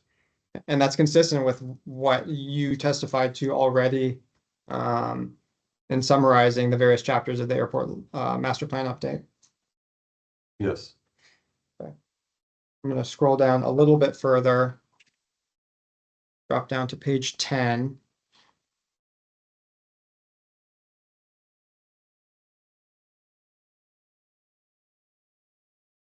In the highlighted section here, last paragraph of section 11, are you able to read that section or read those paragraphs? Yes, but you have, so accordingly, they will be reviewed on a project or area level basis for any potential impacts to sensitive species and potential to contribute to cumulative impacts to the environment. This is consistent with how the FAA will fulfill its responsibilities under the National Environmental Protection Agency Act, Policy Act, for projects identified in the airport master plan update. And to underscore again, so the master plan update itself required FAA approval. Is that right? Yes. And any future implementation of projects following the master plan update will also require FAA approval. Yes. Okay. I do not have any more questions for you at this time. Thank you. Ms. Newman, you can cross-examine. If you were to ask me this question, I wouldn't have a good answer. Do you have any idea how long it might take? Maybe a half hour. Well, why don't you proceed then? Because maybe, and then I have some questions, maybe we could get done by noon, I hope. But Okay. I don't want to cut you off. Thank you. All right. Good morning, Mr. Paolini. I hope you're feeling okay. We can get through this. I'm doing my best. Thank you. Appreciate it. I want to start with a few questions just about the land designations and the preferred alternative. What kind of uses and development is involved in aviation-related industrial development? You mean are you asking what an example of that would be? Yeah, what kind of things would we find in that area? So an aviation-related industrial would possibly be something like an aircraft manufacturing facility or aircraft parts manufacturing, something that supports the aviation industry, that supports aircraft. Anything else? Off the top of my head, no, there are other options. I just can't think of something off the top of my head. Okay. And would you have manufacturing, warehouses, and distribution related to the Swire lease, the kinds of things they're going to be developing in that area? The Swire lease is a non-aeronautical use, and it has not been approved by the Federal Aviation Administration yet. Okay, but that is in the aviation-related industrial development area? The proposed location is, yes. Yes. Is the actually, I don't need that question. What is corporate general aviation development? What would be involved in that? What sort of development? Generally speaking, that would be hangars or facilities that support corporate aviation. So it'd be larger hangars than you might see, and for smaller general aviation, it might be what are called fixed base operator facilities or FBO facilities that provide support services for corporate aviation. Okay.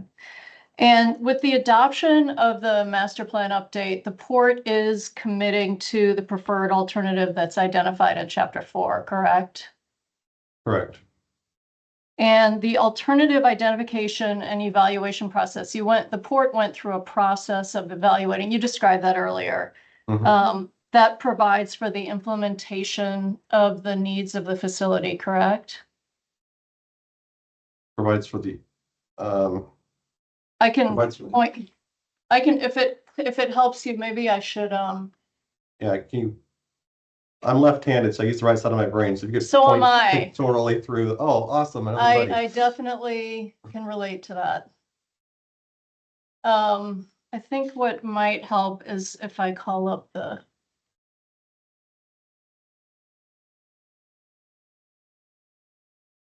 Okay. This will make I'm it not gonna easier. make, I'm not gonna make a finding that both of you are left-handed. Us southpaws have to stick together. There's definitely a camaraderie. All right, so page 4.1, which I'm going to share. Can you see the master plan update on the screen? Yes, I can. Okay, so do you see that first sentence says the alternative identification and evaluation process provides for the implementation of facility needs, correct? That's the purpose of it? Mm-hmm. And that actual identification and evaluation of alternatives is not subject to FAA approval, right? Say that one more time, I'm sorry. The alternative identification and evaluation process itself is not subject to FAA approval, correct? The process itself is not, but the preferred alternative is. The decision to adopt a preferred alternative is subject to FAA approval. That's your testimony? The preferred alternative is in the airport layout plan that is approved by the FAA. But the choice to adopt and implement the preferred alternative itself is not subject to FAA approval. Which alternative you choose? Oh, no, we present the preferred alternative to the FAA. Right. They don't have to approve which alternative you choose. When you're looking at alternatives, you get to choose what you want. And then you present the actual layout plan for them to make sure it's compatible with safety requirements. I agree with that last two sentences, yes. And so this preferred alternative is a development plan that guides development of the airport property for the next 20 years. Correct?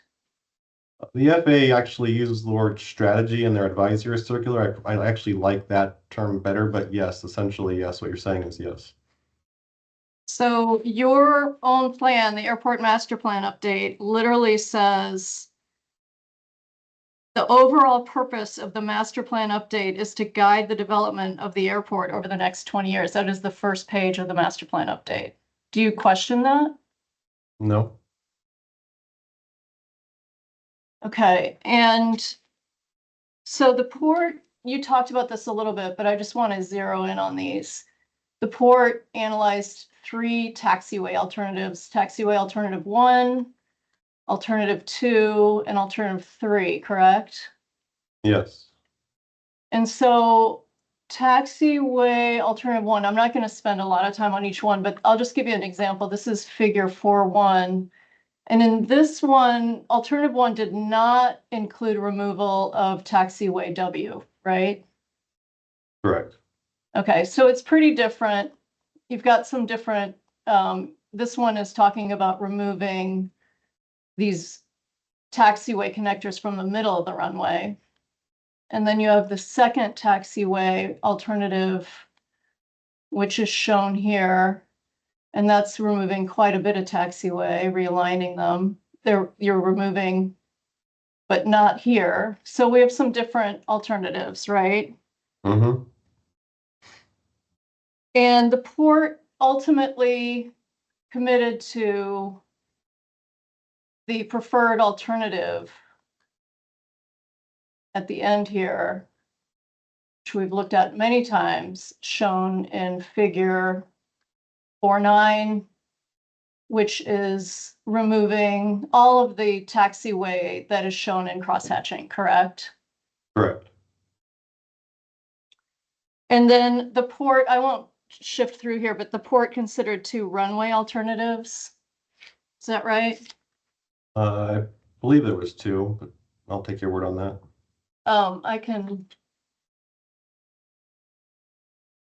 It was different lengths of the crosswind runway, if I remember correctly.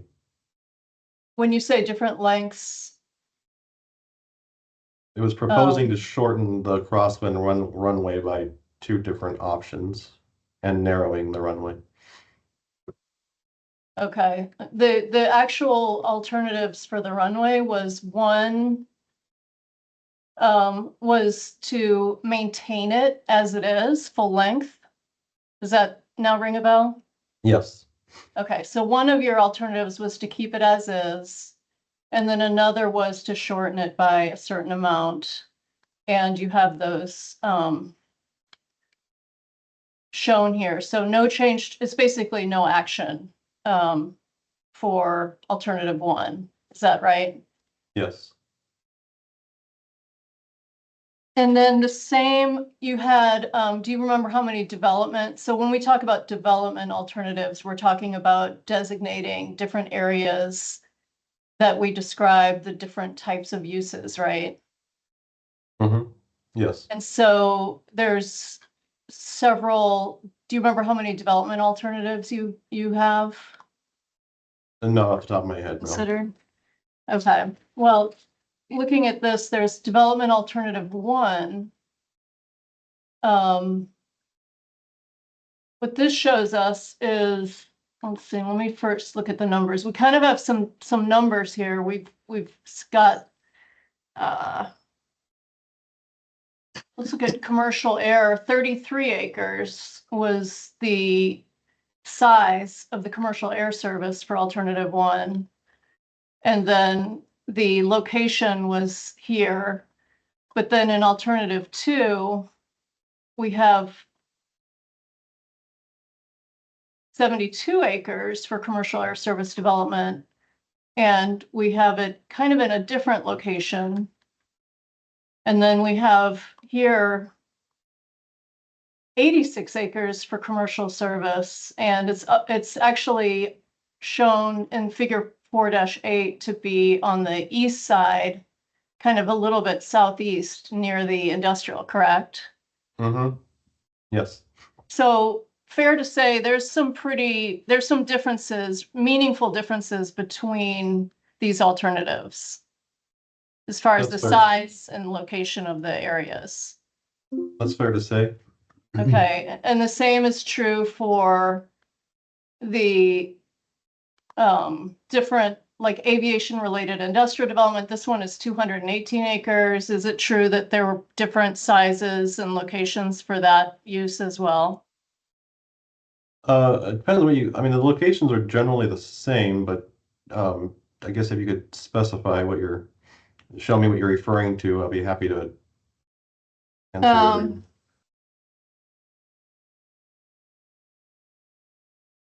So I'll show you an example. Let's see, let's look at exhibit. We have kind of a different figure 4.6, the development area layout. You have aviation related industrial is this much smaller area for alternative 1, correct? Correct. And so we've got a different plan here under consideration, but then the port committed in the end, when you're adopting this master plan update, the port is literally committing to the preferred alternative, correct? We are committing to it, And so. but they can be updated. But you spent a lot of time, I mean, you spent a considerable amount of time on this, a lot of input, public input. How much, you know, you're coming up with a plan based on a lot of work, right? Oh, absolutely. Okay, and so you've decided you're committing to a specific taxiway alternative, right? That's described here in the plan. Yes, And you're committing to a runway alternative that will actually remove part of the runway. You decided against the no action, right? correct. And you're committing to specifically 54.5 acres of commercial air service development. And you've identified the location of that in this final figure 4-9, correct? So this may not be significant, but I'm struggling with your word commitment because we're not committing to developing any of that. So I don't know if that's just a semantics thing, and I apologize. I just want to make sure it's clear that. Right, me too. You're committing to 54.5 acres of commercial air service development in this specific location. No, I would say we're not committing to commercial air service development. You've identified, you've looked at alternatives for locations. You've looked at different acreage and you chose a preferred alternative. You are identifying it. You've created airport layout plans that are based on this exact decision. You're saying you're not committed to this figure 4-9. What I'm I not am saying you're proposing development. I'm saying you're committed to this plan. Yes, I would say that we have our strategy should commercial service be in demand in the future. That is what we decided was the best location to address commercial service. Okay, and the port is committed to the Swire lease. You have signed it and it's a final deal, correct? Objection, it calls for a legal conclusion. There wasn't any foundation laid for his knowledge about the Swire lease. Are you familiar with the Well, Swire? but Ms. Newman, Ms. Newman, just wait a moment. I'll You're right. sustain objection. I'm not, I think you can ask him his familiarity with it. I would suggest, although you asked the questions, his understanding of it, if he does, I think he may be interpreting the word committed if you're using it to the port's obligations, if any under the lease, maybe confusing him or. Okay, I'm happy to re-ask in a different way. What I'll do is call up the. He's not confused. I don't want the record to suggest that, but I think you two may be understanding the term in different ways. Thank you, Mr. Examiner. Yeah, the word commitment makes it seem like we can't change our mind after the fact, and that's not true.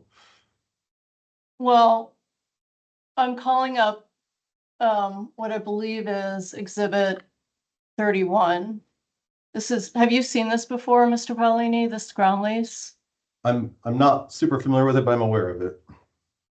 And is it, when you say you're not super familiar with it, were you not involved at all in this I was not. process? You were not. That was before. Are you familiar with what the implications are when the port actually executes and signs a lease on airport property? Objection calls for a legal conclusion. Or, Well, let me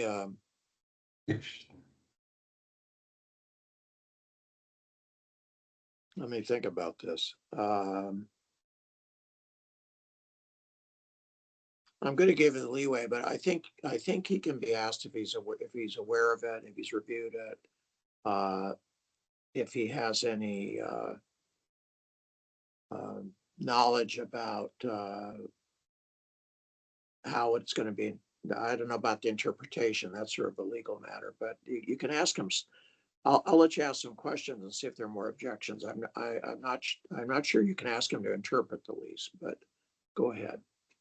Well, is the port committed to allow Swire to develop on airport property? Same objection.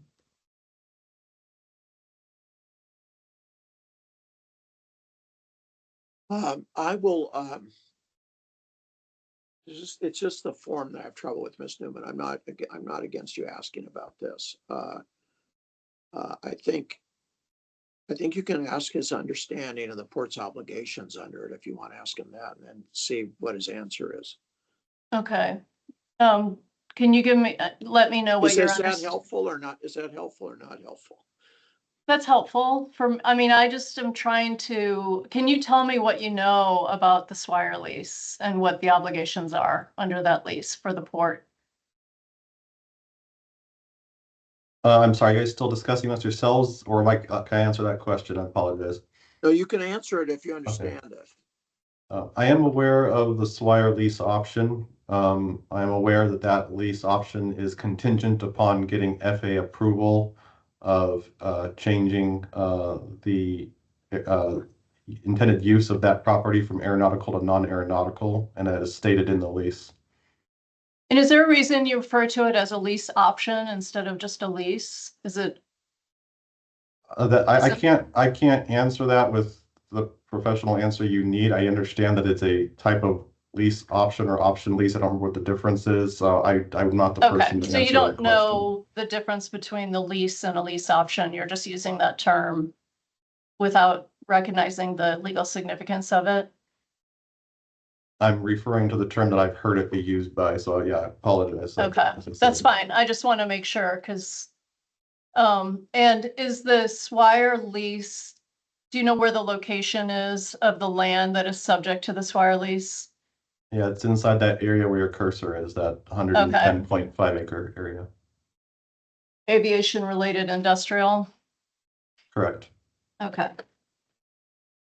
And while I recognize that there aren't proposals for development of this commercial air service, you said that, we do know now that adding certain types of commercial service from the Olympia Airport is extremely feasible and should be seen as highly desirable, correct? Can you define desirable for me? I'm quoting from your feasibility study. The feasibility study says that commercial service from the Olympia Airport, and they describe specific types, is extremely feasible and should be seen as highly desirable. Do you want me to call that up?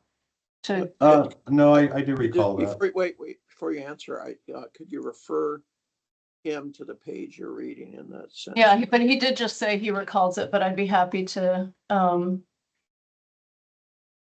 let's see, I'm trying to think of how to get that Well, it's quickly. maybe more for my benefit than his. Yes, I'd be more than happy to do that. I'm trying to remember the actual page number, but,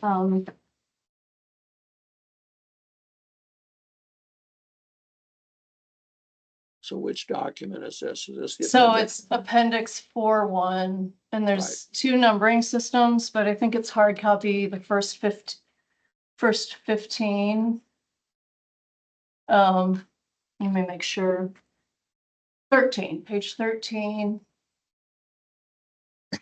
It says overall adding, there's two different things they analyze. One is satellite commercial service to regional areas as a Western US hub. And here they say, adding this commercial service is extremely feasible, can help to alleviate growing demand, and should be seen as a highly desirable development by many residents of the region looking for an alternative.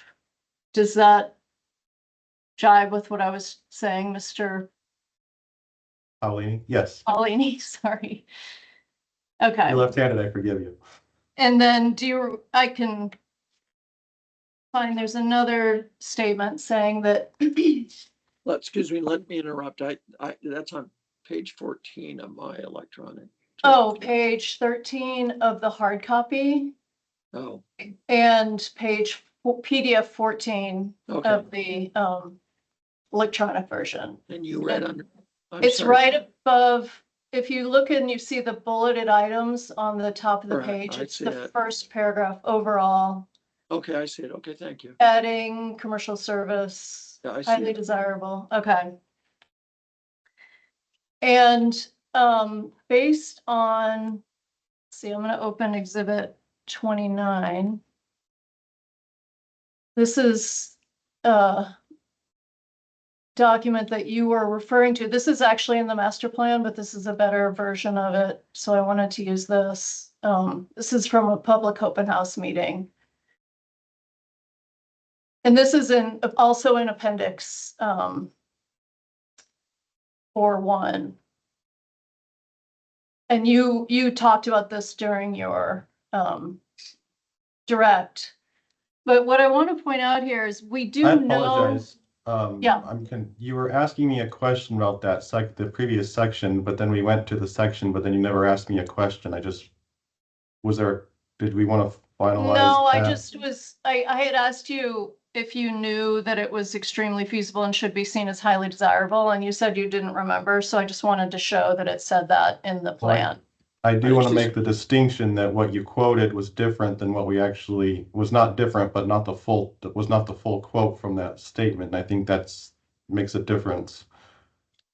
Okay, so because it says should be seen as highly desirable, By some members of the community. You Okay. stopped it should be seen as highly desirable, and that changes the intent of the message. but it is extremely feasible. There's no ambiguity there. Based on the Right. feasibility study, that's the conclusion. Okay, and this is prepared by the port, correct? Did you prepare this? No, this was prepared by our consultants prior And to my arrival. so looking at this, while I recognize these are not actually proposed, we do know, we have information here about what the facility requirements are and what this may look like if it's developed, correct? This is a conceptual layout. Right. But you testified earlier that this is showing, it's meant to demonstrate what the requirements are for FAA approval. No, I specifically said there are some things shown in there, but they are not necessarily requirements. But this is a site plan showing the location and plans that are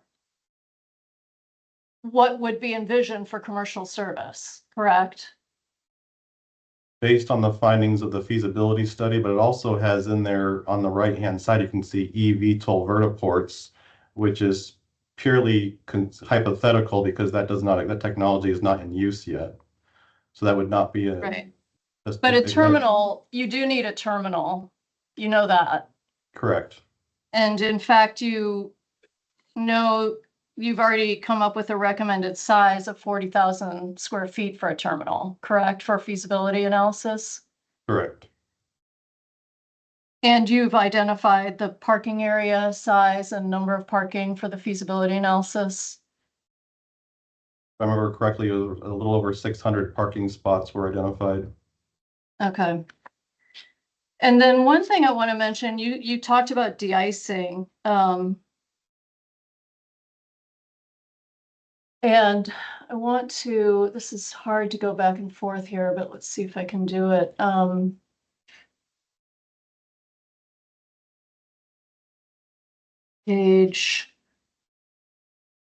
Part of the problem here is that we have two sets of pages.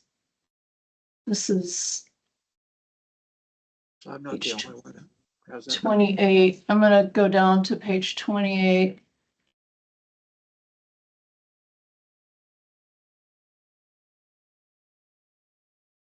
This is still app 141. I just want to point out, this is that same image I was just showing. I was showing it from a different exhibit just because it was larger and easier to see, but do you recognize this is the same image that we were just looking at? Yes. So for the record, this is figure 4.4, page 51 PDF, page 28 hard copy, but I think it's the second 20, or, there's two different sets of numbers in this exhibit. I have But- it in front. Go ahead. So this says here, identifying the commercial aviation feasibility future concept preferred alternative for future planning is an essential step in understanding the feasibility and what it would require in advance of a Part 139 operations. So you've put this together because it's an essential step in understanding the feasibility, correct? Yes. Okay. And then,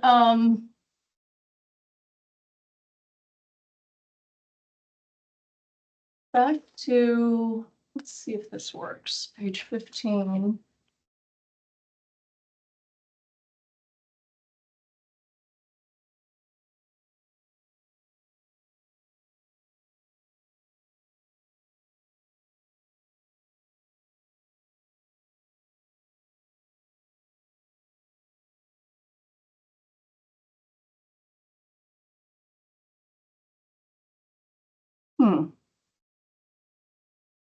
Sorry, I'm looking for a specific page.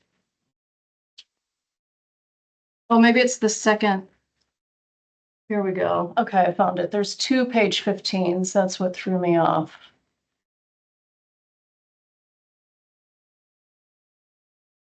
So I'm still in app 4.1 and I'm going to the second page 15 hard copy PDF page 38. And you said de-icing. Well, I want to point out there was a de-icing area. On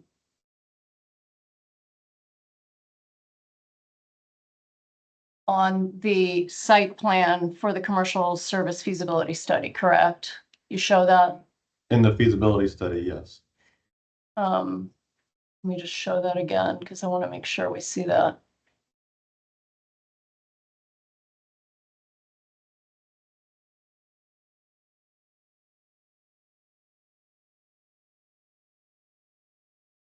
So there is a de-icing area in this study envisioned as part of the development, correct? Say that one more time, I apologize. There's a de-icing area depicted on the commercial service feasibility study plan. Yes. And in the appendix 4-1 on page 15, second page 15, PDF 38, it says, commercial operations will likely require de-icing facilities during colder months of the year, ensuring safer operations. The de-icing facility should be completed, contained per modern containment design to ensure that the nearby environment is not contaminated by de-icing fluids. And it says Part 139 facility requirement for a de-icing pad, construct a de-icing pad, and it describes the size. You earlier said it's not required, but do you agree that in the feasibility studies, it says it will likely, the commercial operations will likely require it? That's what it says, yes. Okay.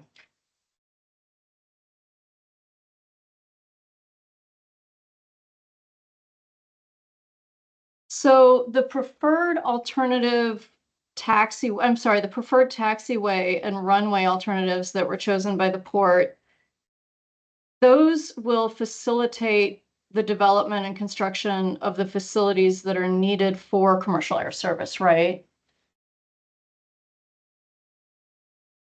You mean the moving of taxiway whiskey?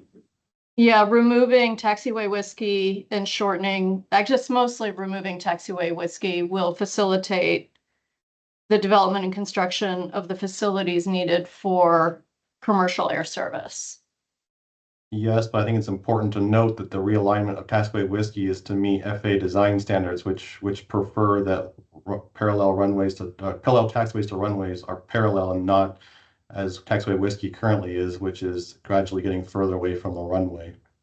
So that Yes, realignment I has to do with understand. that. I understand that, but you can have more than one thing happen, and it's also facilitating the development. We've already, I mean, I think you've What's answered driving that. the development is meeting the FAA design and safety standards for taxiways. But the removal of the taxiway is an important factor in the development process because that will open up buildable areas, right? I would say it would benefit commercial service if it were ever to happen. Well, isn't removal of the taxiway one of the proposals that you're even, the port has said is actually going to happen? That's the one, there's two things in this dispute that the port has said will happen. You're removing taxiways and you're shortening the runway. For sure. No, we cannot say for sure. Okay, This is the strategy So for that's meeting FAA conceptual design as and well. safety standards, but we do not have FAA approval on any projects. so you don't think you need to even do SEPA review of that action? Our Objection project- calls for a legal conclusion. Well, I'm not gonna rely on his legal opinion, but if he can say what he thinks, if he has an idea on that, Yeah, I mean, for the record, Mr. Paolini answered all the questions in the environmental checklist, determining whether or not environmental review is required for different actions. well, within his area of knowledge, I think you can ask the question you did, and I'll give his answer the weight it deserves.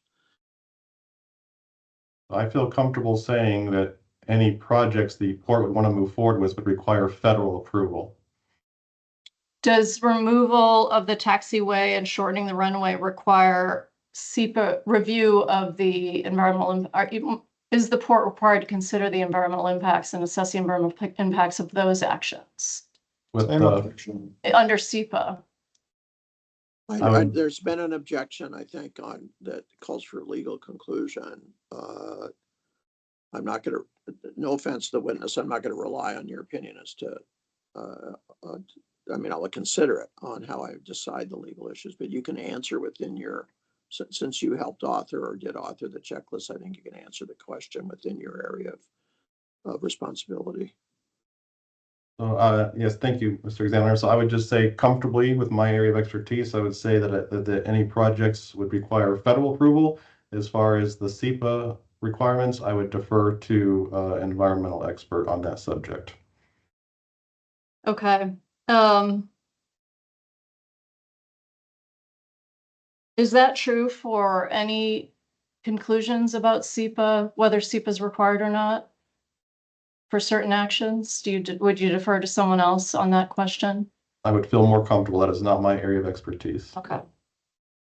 Does the FAA, do they have design safety standards or any standards that restrict development near taxiways?